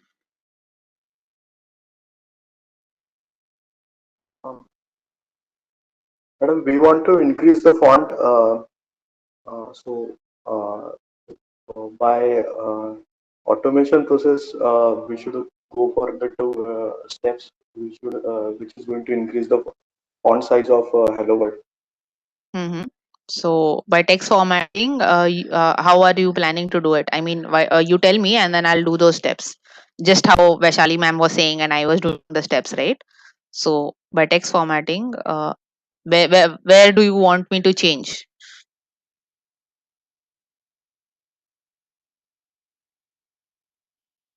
I mean, do you want me to change in WorkFusion or do you want me to change in Notepad somewhere or? WorkFusion, ma'am. Okay. Okay, I've opened WorkFusion. Next. Okay, so since you said formatting, I will check for text. Is this where you're saying? Yes, ma'am. Okay. So what is it that you want from here? Case, change case, ma'am. Okay, change case. Okay. No, it is for uppercase. Yes. So if I need to change it to entirely uppercase, lowercase, sentence case is like my first alphabet is capital followed by lowercase. Yes, yes. Mm, Yeah, give it a try. It's a good thing that you're giving. If you want me to choose any other string, I will do that. uh, string contents will be just, we can see string Yeah, I'll pull it contents. out. Why don't you? Uh, in the right hand side, in the string content, Mhm. input, Okay. then check input variable.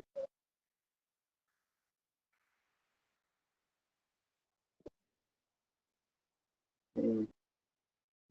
No, I think I need some trial and error. is what I'm saying. That I mean, the session is for that only. I mean, everybody will Yeah. get to know what are we trying. So that's fine. I mean, you can give 1-2 more tries, and then if nobody is able to answer, I can proceed with it. That is okay. Mhm.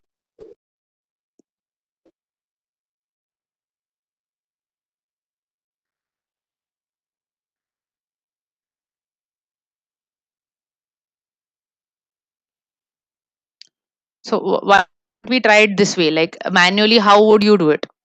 Now this is what I have already done, right? I have opened my notepad. I have written this down. So now if I have to change my font size after these two steps, what will I do? If I have to do manually, forget about automation or how we can do it through work fusion or how the bot will do it. Leave that aside. How will we do it? How will a normal human being do it? What will you do if you have to change the font size for this at this particular position? We click on a format. We Okay. select the text first, then we click on a format. Okay. So first I'll select the text, then I'll click on format. Okay. Then we go to font, Okay. and just we select uh, font like um, So uh, mhm. blue times Roman, and then style regular, and font size whichever we want. Let us take 25. Okay. This Okay. one. So let's say I'm changing this to 15 just for the sake of changing it. Yes, And yes. then I will click on OK. Okay. Correct. Mhm. So these Yes. are the manual steps that we'll be performing if a human is doing it. Hmm. Now the exact same steps need to be replicated onto the bot. Okay. There is nothing different that we need to do. So till here, our code is ready, right? I'll get rid of these two. Mm, Give me a minute. It just hanged.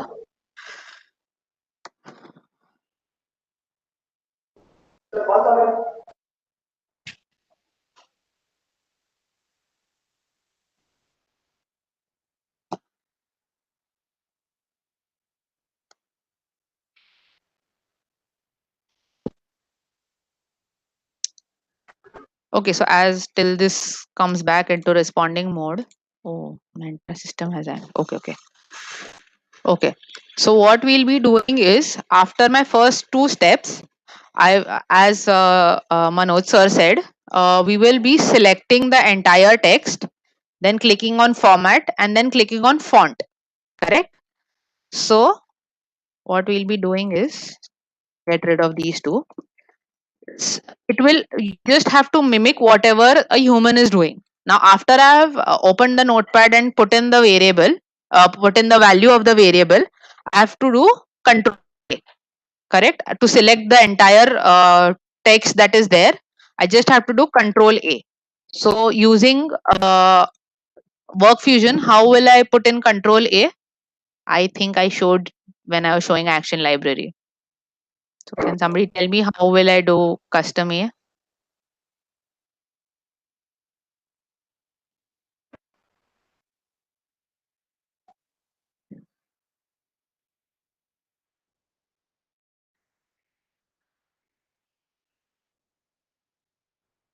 Anybody? I need to select the text here. So I need to do a control A using work. So how can I do that? What is the action that I'll need to do control A?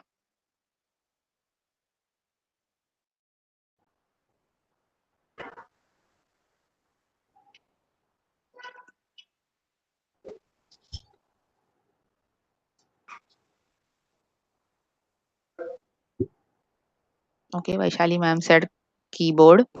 Okay, choose keyboard. Keyboard. Okay, enter keystrokes. Okay, and then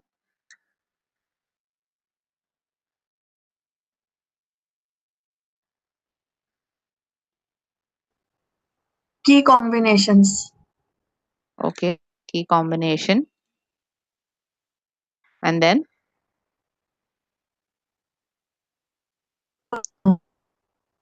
I'll just Control A. Select all. yeah change, and then I just click Control A from my keyboard, and then I save it.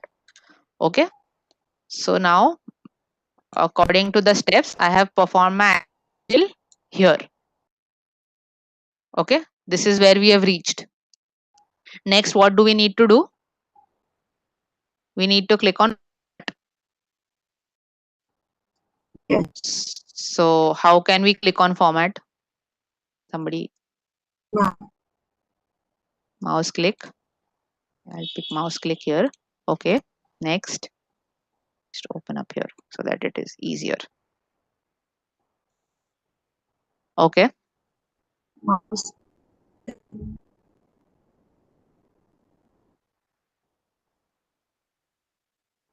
How do you select the button? Or the okay. menu?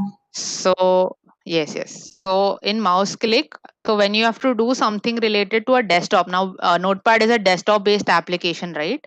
You can either do it using position or an image.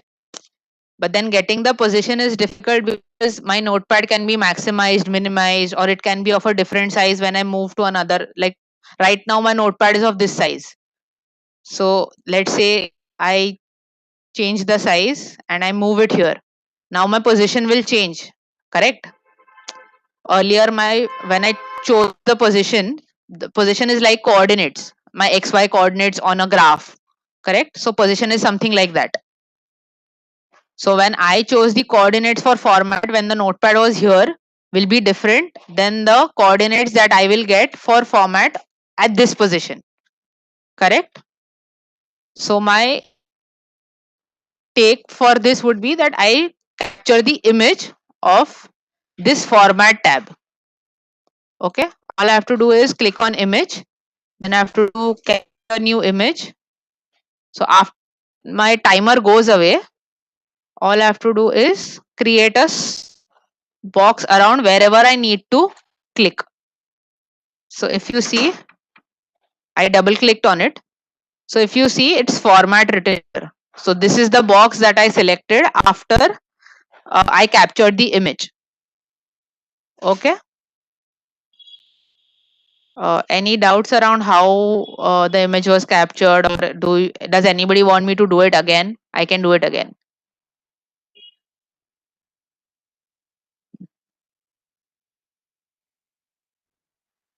Anybody want me to do the capture image thing again, or explain the how that is done, or should we move ahead?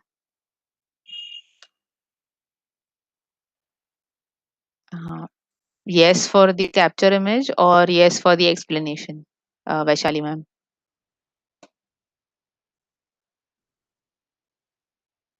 Okay, I'll capture the image again.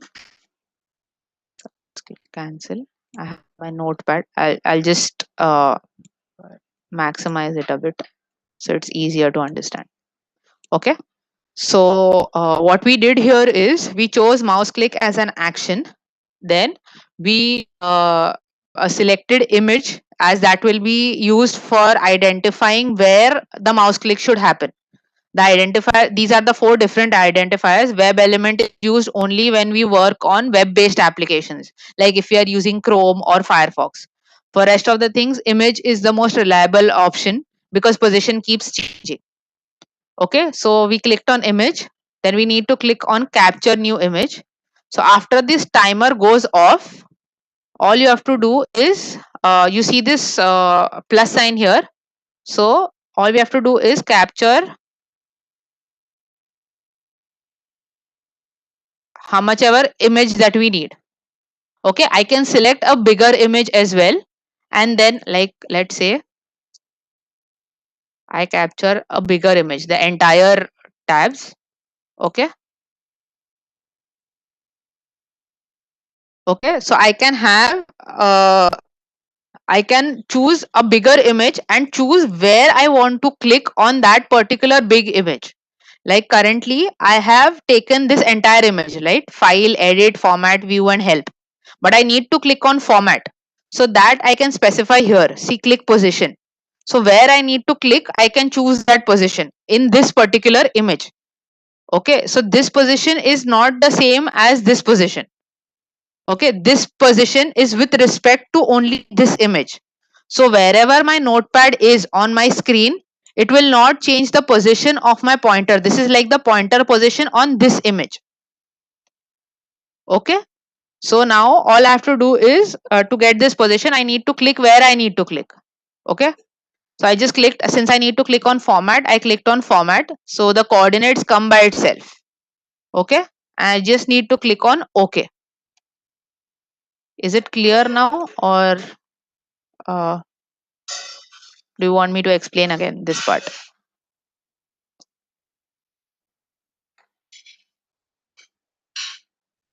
Okay. Okay, great. So we can move forward. So now we have captured the image where we need to click. Okay. So what we need to do is we need to give a left single click. Correct? So I have specified left button and a single click. Okay. So after this, what we need to do is we need to click on font. Okay, now the catch here is that again, if we use a mouse click, then there is a possibility that the since it's a drop down window, if I move the mouse pointer, the drop down window might go away. Okay, so here it is better that we use keystrokes. Okay, so what we can do is we can do down arrow twice from my keyboard instead of using a mouse click, since that is a more reliable. You can use mouse click also, but as I said, there is a possibility, since it's a drop down menu, there is a possibility that when it is trying to click on the font, the drop down menu may go away, like how it just happened. Okay, so after we click on format, what we can do is using keystrokes we can do down arrow twice. Okay, so after this we can again use keystrokes, and I need to use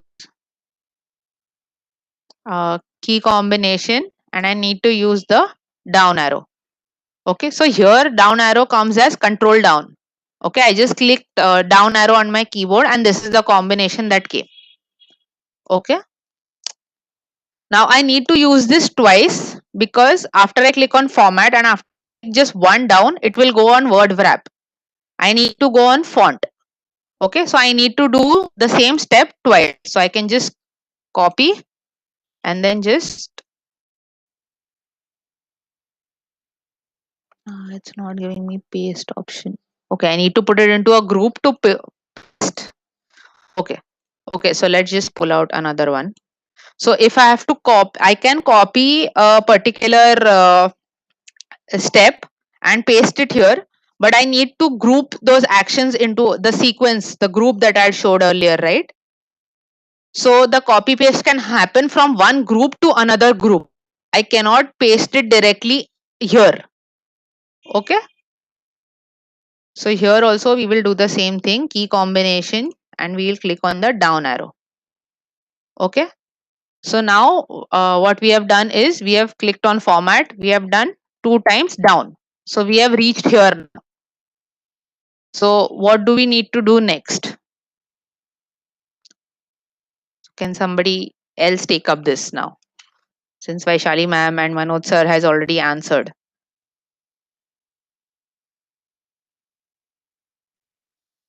Can somebody tell me what needs to be done after clicking on format and 2 times down arrow?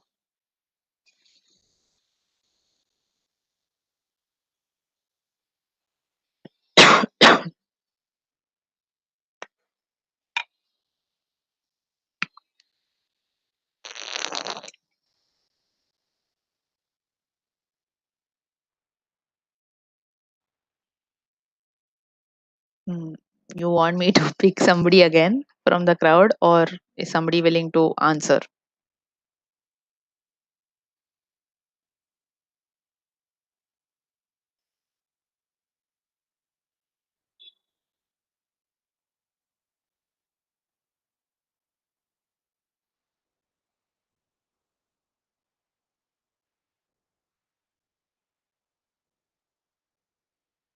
Okay, I'll just take some name then, probably.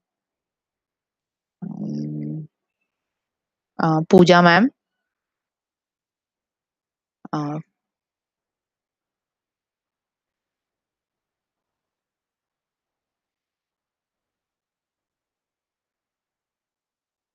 Hello, Pooja ma'am.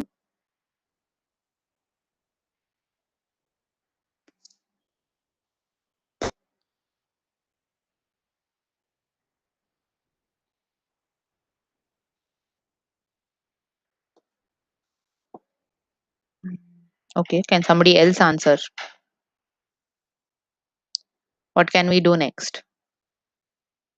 I mean, we did, Manoj sir did tell us how we would do manually, right? We just need to mimic those actions using Work Fusion action library. So what do we need to do next after we have clicked on format and 2 times down arrow?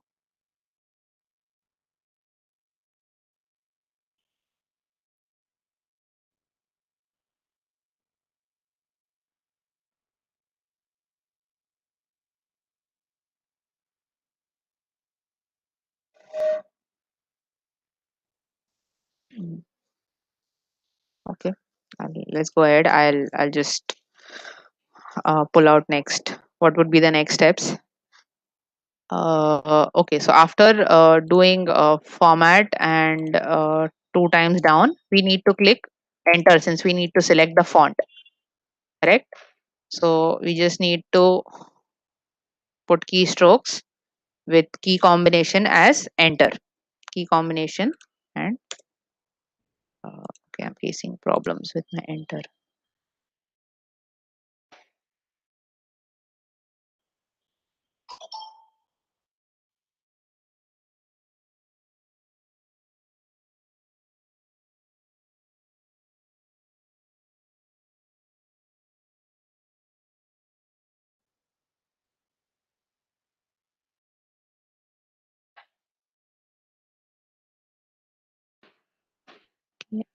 For some reason, I'm not able to do enter. It is saving for me. So basically, we need to put enter keystrokes here. Okay. Let's just leave it because there's some issue with my system, I think. So ideally, it should be enter here. Okay. So after we do that, this is the window that pops up. Okay. So maybe after we click on enter, since a new window is popping up, we can give a little bit of time before doing the next action. Okay, so either here we can put either a wait after this step after we click enter, or uh, we can the next step that we choose, we can put a little time, a little extra time here, since it is the time interval before performing that particular action. Okay, so after this, let's say I need to do something. Let's say I have to put another keystrokes. So here I'll put the time before performing this particular action as, let's say, 2 seconds. So after this step is completed and before this step is performed, there will be a time interval of 2 seconds. Okay. So once this pop-up comes, all we have to do is we have to change only the size. Okay. So what would we be doing to change the size here? Can anybody answer? How can I move? How can I change the size here to maybe 25?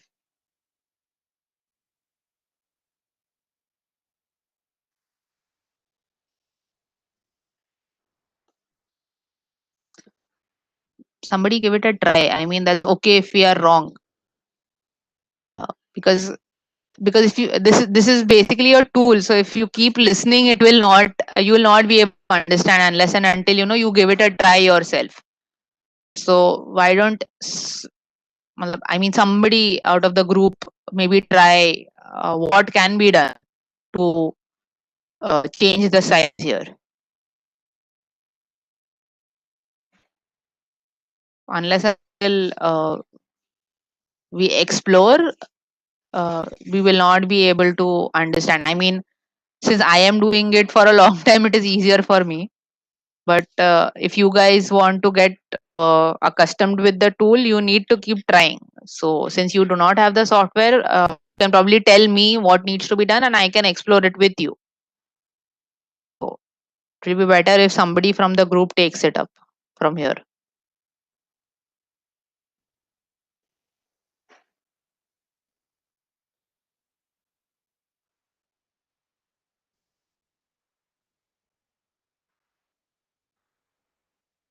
Anybody?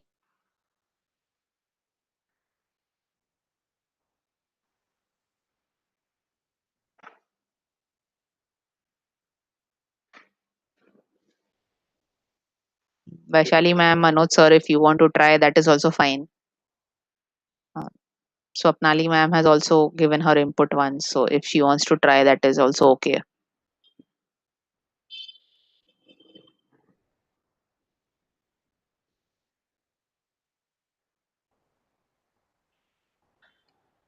Ma'am, keystroke control is? Keystrokes. Okay, let's try doing that here first to see if it actually happens or no. Okay, after we have landed on this page, you want me to do Control S after this? Yes. Okay, Control S. I don't think anything happened after no, nothing is happening if I do Control S from here on. And I tried doing it multiple times. Okay, so I'll give you a hint, ma'am. Since after the this font pop-up comes up, my control is right now on the font, but I need to change the size. Correct? My cursor is currently here. This is my active cell. I first need to go here. So how can I go here from here on? Tab. I'm sorry, I lost you in between.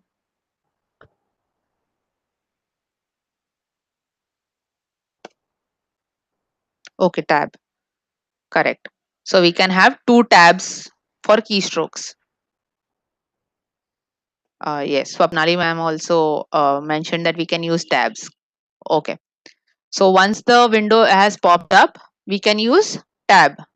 So all we need to do is change and then click on tab. Okay. Save. So we need to do this twice. So I'll just do it again. And then key combination, change and tab. Okay. Great. So so after two tabs, we have landed here. So what can we do next after two tabs?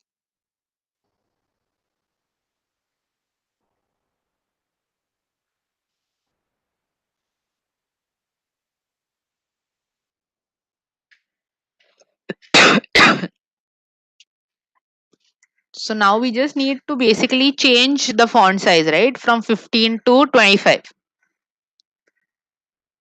After my two tabs, I've landed up here and I just need to change it to 25. So how can I do that? I have to just change this value to 25.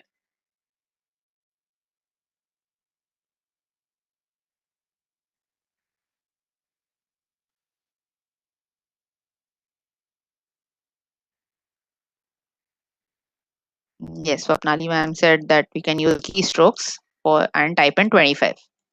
Okay. So I will type in here. I will be using, since I need to type in a value which is not from a variable, but it's actually a text value, correct? So I will be using type text. and I'll just use 25. Okay. Okay. So now we have done here 25. Okay. So after we have done 25, what do we need to do next?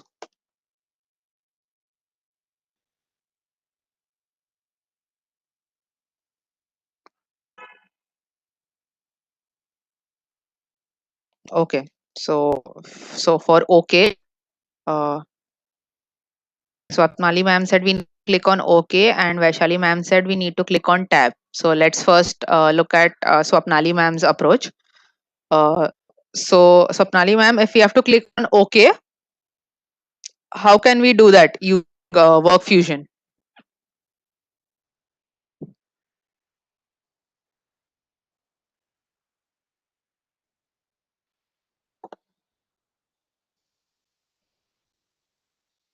Okay, so a lot of people are saying tabs, so let's go with tab.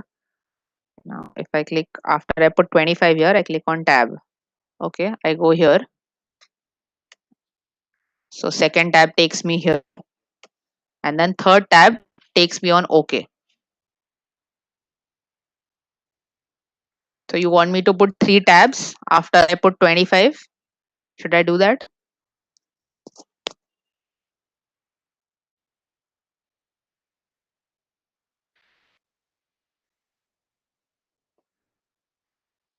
Okay. Okay, I'll just put in 3 tabs after this. Stock exchange tab.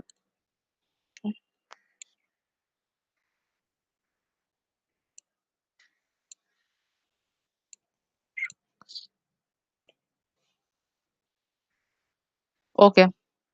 So after I type in 25, I put in 3 tabs. Okay. So from here, I take in 1, 2, 3. Okay. Next.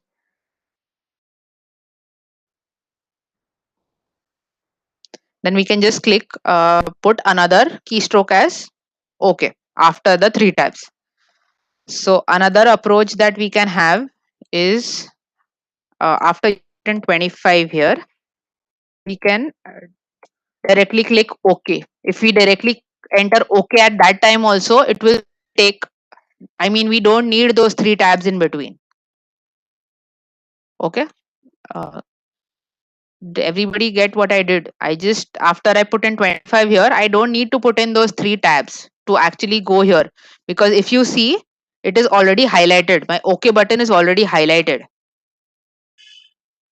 So I can, after I put in 25, I can directly put in a keystroke with enter, and with key combination as enter, and it will just change it to 25. The other option that we can have is have a mouse click, again select OK as my image, and then click on the OK. So there are multiple ways how we can do that. I'm not saying that the tab approach was wrong. The tab approach is also correct, and it is a safer option also, that you put 3 tabs and then you're sure that the control is going on the OK button, and then you click enter. But so since this is a small code, it is okay that the steps are more. But when we write huge codes, it these two three steps, if we keep including every time, it adds up to a lot more time. Okay. So yes, so after 3 tabs, we can click on enter. So we can have another keystroke which has enter as my key button. I am not able to do that, so I'll just see if I can copy it from another this. Okay. Okay. So till here, so we have reached up until here. After I've changed my font size to 25. So after this, what do I need to do? I have updated my font size, and now I need to save this file. Okay. So after this, what can I do? I mean, I have written hello world here. I've changed the font size here. After this, I need to save this file. So what can I do next?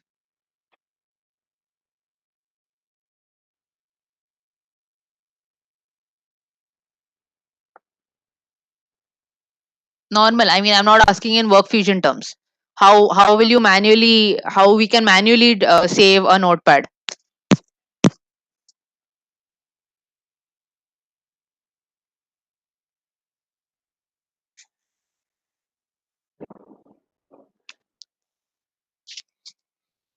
Alt F. Okay, I've clicked Alt S. Alt F, I'm sorry. Vaishali ma'am said key combination Control plus S. So we can do that as well, as Vaishali ma'am suggested, or we can do this as well. Alt F, and then you keep clicking down, down, down, down, down arrow, and then click on save or save as, whichever option you need. Okay, but again, this is much more steps than a direct Control S. So Control S will directly give me the window, the save as window. Okay, so there are multiple approach, you can take any. The Alt F option was also correct, Control S option is also correct. It's just that with Alt F we will have much more steps. Okay, so then now to put in, as Vaishali ma'am suggested, we will use key combination of Control S next. After that, we will use Control S as my combination, key combination. So I'll use Control S. So now again we will take that approach where if we are moving from one window to another window, so it takes some time to open a new window. So what will we do? Will we directly start typing? Okay, capture image. Vaishali ma'am, can you tell me which image needs to be captured?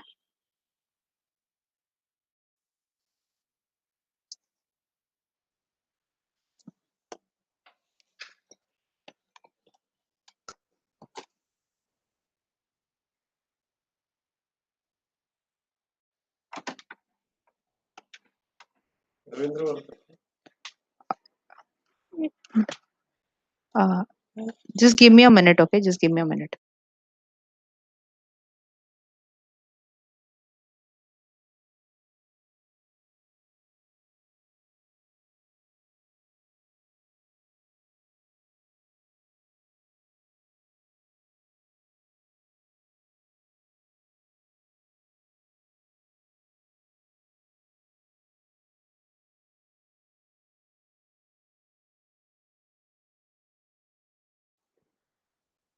Yes, Vaishali ma'am was saying we need to capture an image. So which image do we need to capture?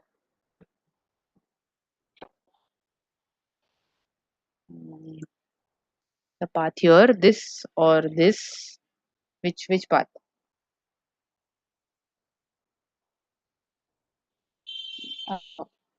But ma'am, can you go off mute and tell me where I need to, which image I need to capture?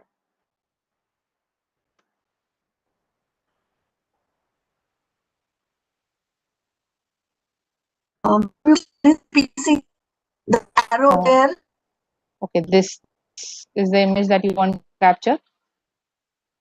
Yeah, and then select a location where we want to. Okay. Okay. Okay, we can do that. Okay, so image. You want me to do mouse click using image, correct?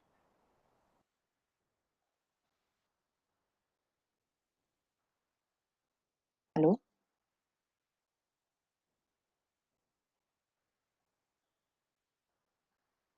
Hello, Vaishali ma'am.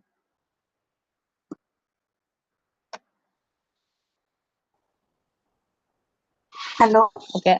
Yeah, you were asking me to do mouse click using an image, correct? Okay. Okay, I'll pull it out. Okay, with an image, and then you want me to capture new image. Okay.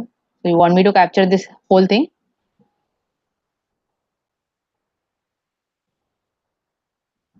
Okay. Okay. Capture the image.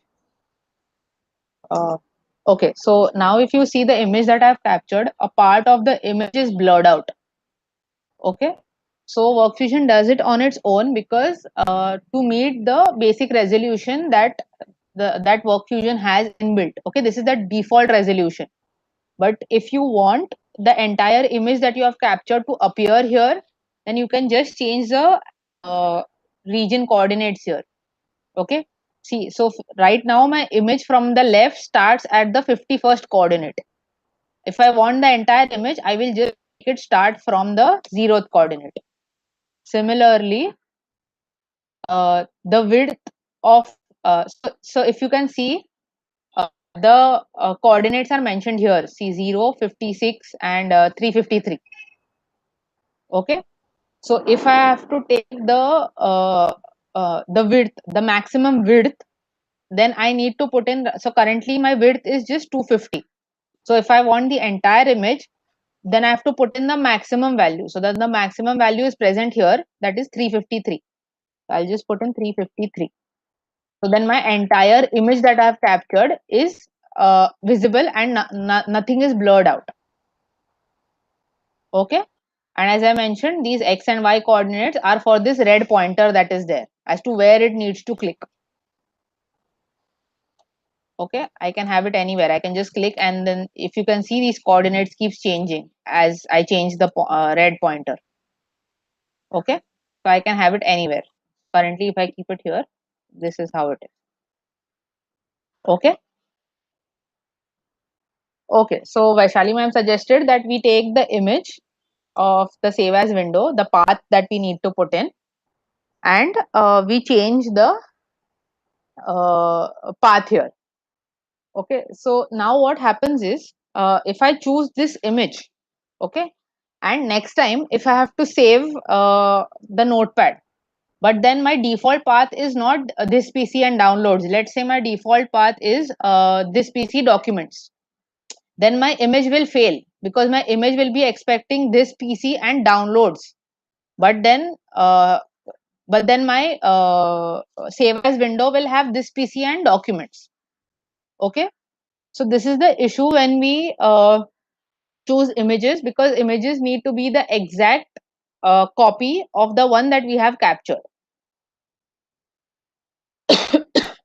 Okay, so in this case, what we can do is, rather than choosing the entire image, we can choose a part that we know will not change.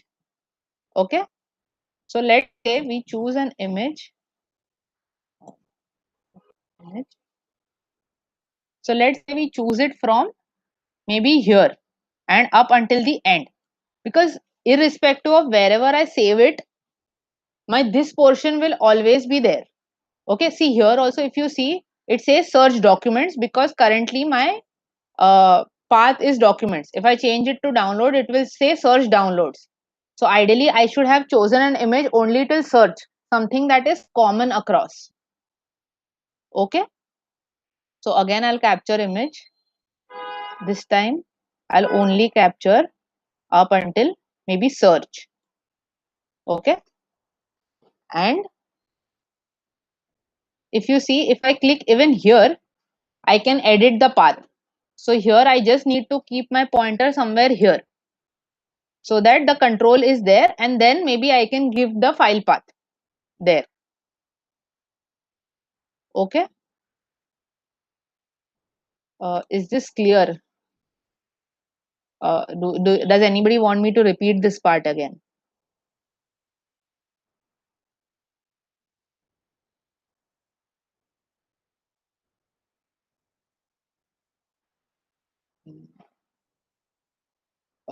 Okay, so let's move ahead. Okay, so as ma'am suggested, we can capture an image. Click here, give the file path now. Now again, to give the file path, we will be using keystrokes. Okay, so in the keystrokes, I will this time I will use type text. Either I can use type text and give the path here, or I can use a variable and save my path in that variable and then directly pass the value from the variable itself. Okay, so let's create a variable for path. Path variable, let's say it is string, and I will keep the path as let's say documents. Just create a folder here. Something test. So this is the path that I will give. I just have to change it into my. I'll just give this path in the variable. Okay. So now I can take the path from this variable. I will just have to choose my variable where I've saved the path. Okay. Okay. So once I have put in the path here, what I need to do next, I have set the path that I need to save my file. I put in the path. Well, what can I do after this? What I need to do once I've set the path?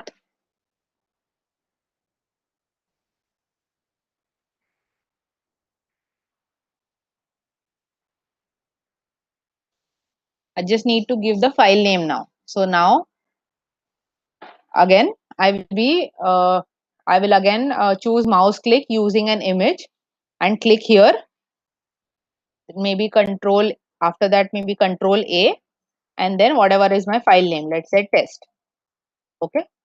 So after I put in my path, I need to again click, I need to take an image. Okay. So now this. Okay, now I take the image. Now every time you see, when I even if I close the save as window and every time I click Control S, I in file section I always get star.txt. So this is something that is common. So I can take the image of this right now. Okay.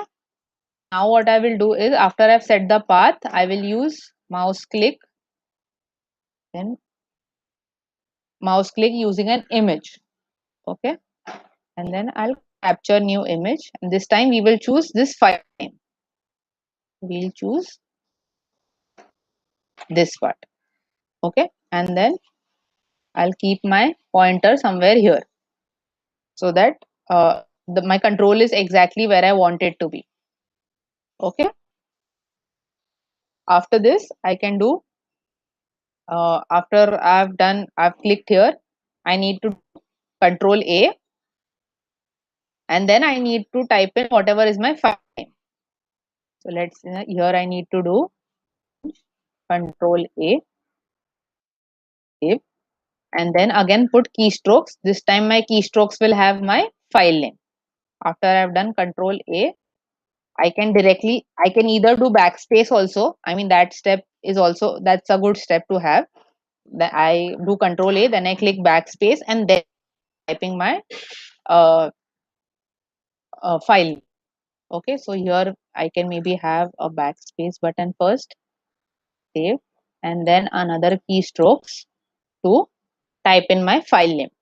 This time let's do it directly through my text box. We did the file path through the variable. This time let's do it through text. Okay, so maybe I'll put in test as my file name. Okay, so after put in test here, I need to click on save. Again, I can either do enter or I can do mouse click using image with the save. So let's do a mouse click using image, your image, and then the save. Okay, so I can have my pointer a little below so that I'm sure that it is clicking exactly at the position that I want it to click. Okay, then I just click on OK, and then my file will be saved. Okay, I click on save, and then my file is saved, test.txt @notepad. Okay, any questions up?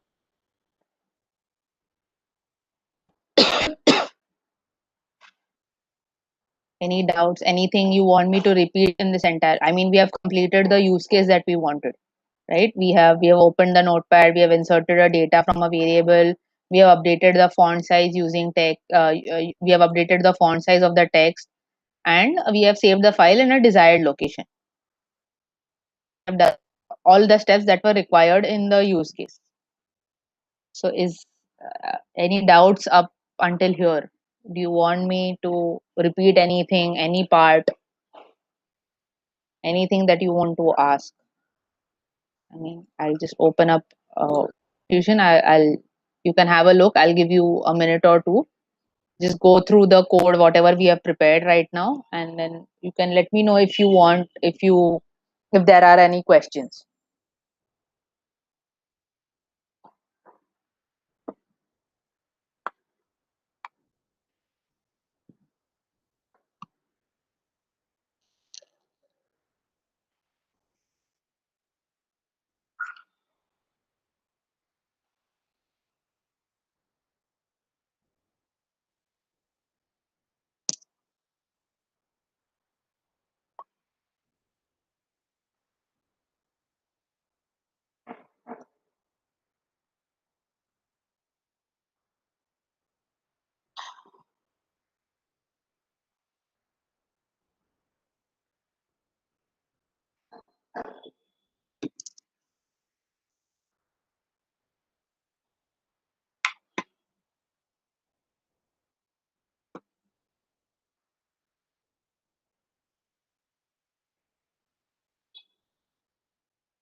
Okay, so Manoj sir has asked whether we can send emails. So we can send emails with attachments, but it is not directly available in the form of actions. Okay, so what we can do is maybe write a script in Python or something like that, and then we can call the Python script. But a direct feature to send out email is not available in WorkFusion tool. It is there in the other tools that Ritesh must have walked you through. So the other tool, let's grab. Yeah. So in all of the other three tools, this feature is available. But in WorkFusion, it is not inbuilt. We will have a separate code, maybe in the custom script or maybe a Python script, and then you can get it. Have I answered your question, sir? Okay, thank you. Okay, so let's move forward. So now we have completed the code that we have built here. So now we just run the code to see if it is working properly or no. Okay, so right now the code will not work because there is some problem with my enter key. So I could not put in enter keys here. I mean, two places, here and here. It should have been enter, my keystrokes. So I'll just so this is the code that I had built earlier, the same problem for the same problem statement. Okay, so I'll just quickly walk you through what I have done here. Okay, so what I've done is the same thing. First, I have launched the application, the Notepad application. Now here, if you can see, I have done the grouping, the sequence group that I had told you, right? So it is easier for me to understand. Okay, now in the Notepad setting, now first what I'm doing is, first, rather than entering the text first, I am changing the font size beforehand.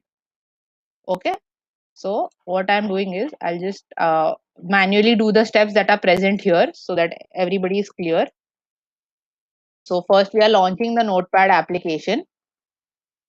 Okay.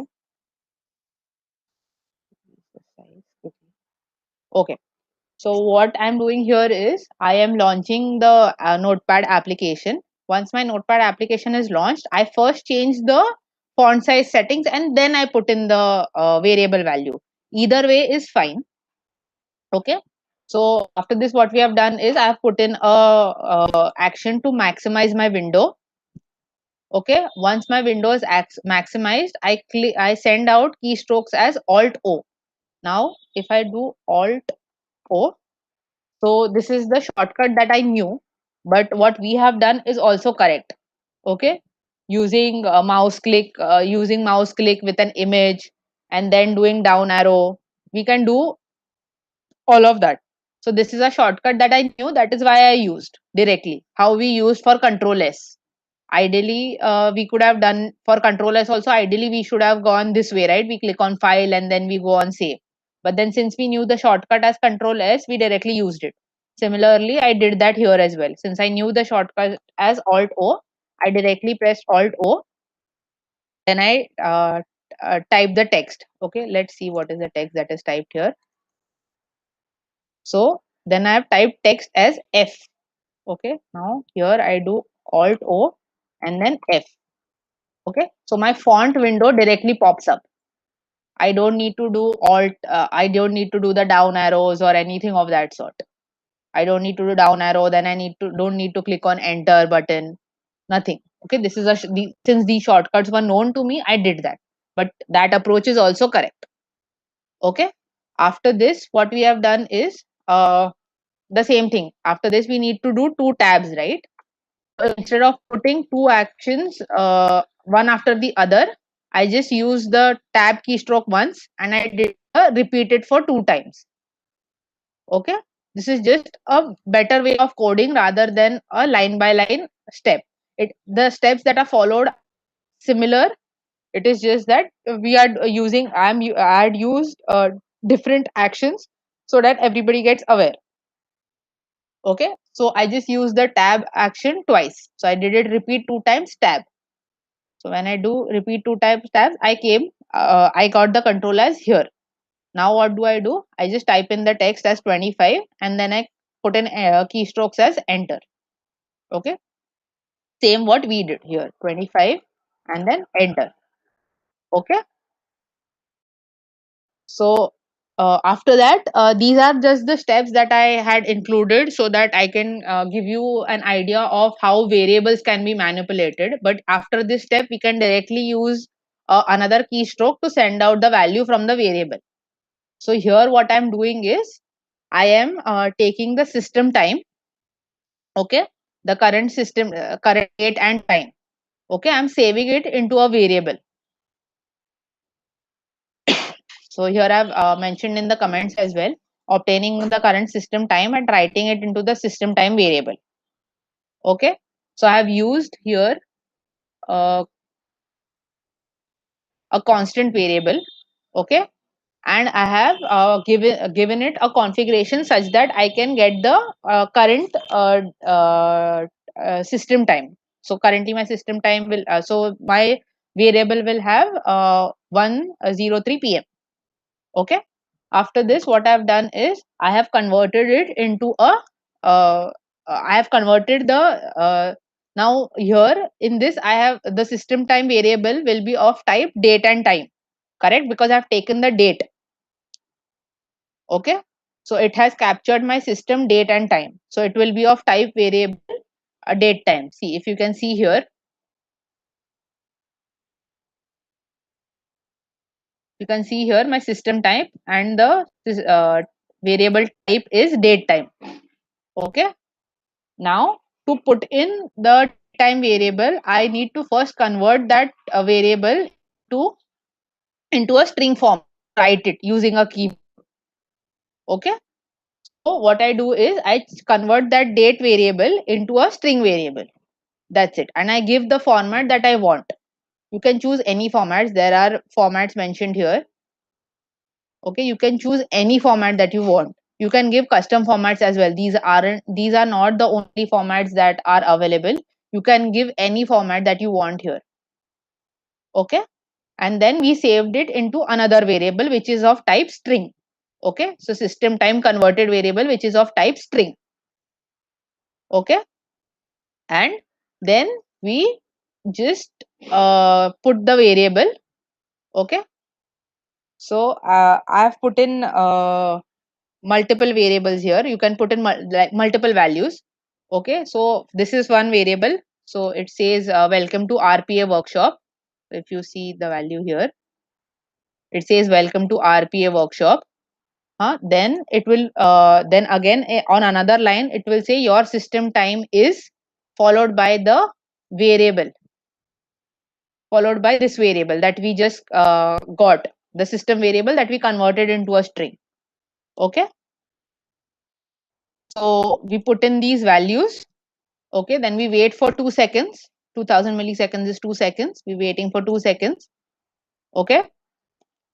And then we save the file in the exact same manner that we did before. Okay. After this, all we have to do is just save. We just have to save the code. Okay.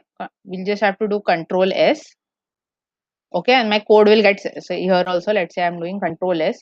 So did you see the asterisk star went away? The asterisk or the star that was there. So till there is a star present, it means that your latest work is not shared, not saved. Okay. The moment you save your file, the star will go away. If you make any changes, the star will come back. Obviously, because you will not have. Let's say I'm putting in something here. See, the star came back. Okay. So I'll just quickly run, since this code will not run because there's the issue with my system. I'll just quickly run this code for you. Okay. Just close down. Okay. Now, once my code is ready, all I have to do is I have to play my recording. Okay. Now to play the recording, I just click here, play recording. Okay. So you will see a player window coming in below. So once the code starts running, it will tell you which there were 22 steps, out of which 0. So it will start running after this. Okay.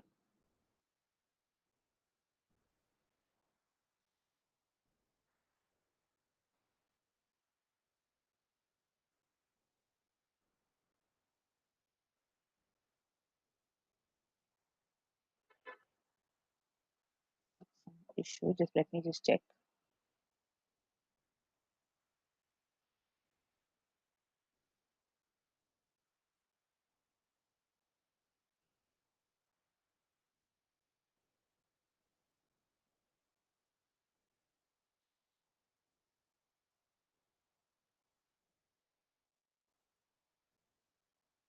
Okay, my work fusion has hanged actually. So, but yeah, once you click on play recording, it will just replicate all of the actions that we did here. So it will open the notepad, it will do all the formatting, and it will put in the variable value, and it will save the file. Okay, let me just try again if it is playing, or I mean, we can close the session and then in the second session I can maybe run it for you. Yeah, it started running. Okay, so we opened the notepad, we maximize the window. Now we open the formatting. We change the font size to 25. Now it is typing in the variable values. Welcome to RPA workshop. Your system time is 108 and 38. Okay.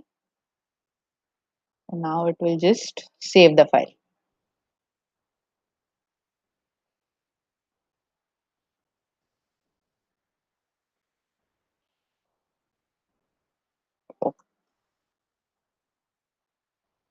Okay, so since the file was already existing, it gave me the pop-up you want to replace. So since we did not have a code in place for that pop-up, it did not save.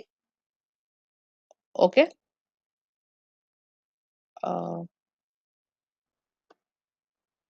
Okay, I think that's about it for this session.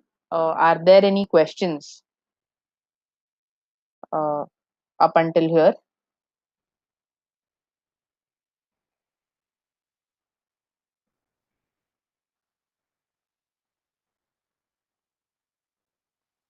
Okay, I think we are. Yes, we have. The time is up for us for this session at least. So, okay, we'll close it for here now. In the next session, I will be walking you through what control tower is, and if time permits, we can maybe pick up another case study as well.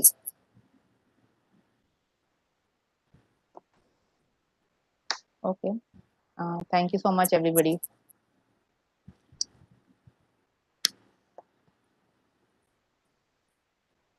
So done, Vividha? Yes, sir. For now, we can close, and Yeah, maybe we can yeah. start connect again for the second session. Yeah, yeah.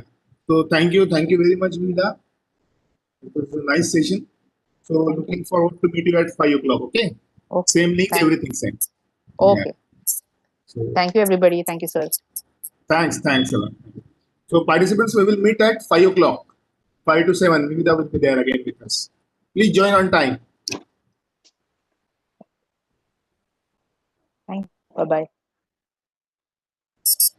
Okay.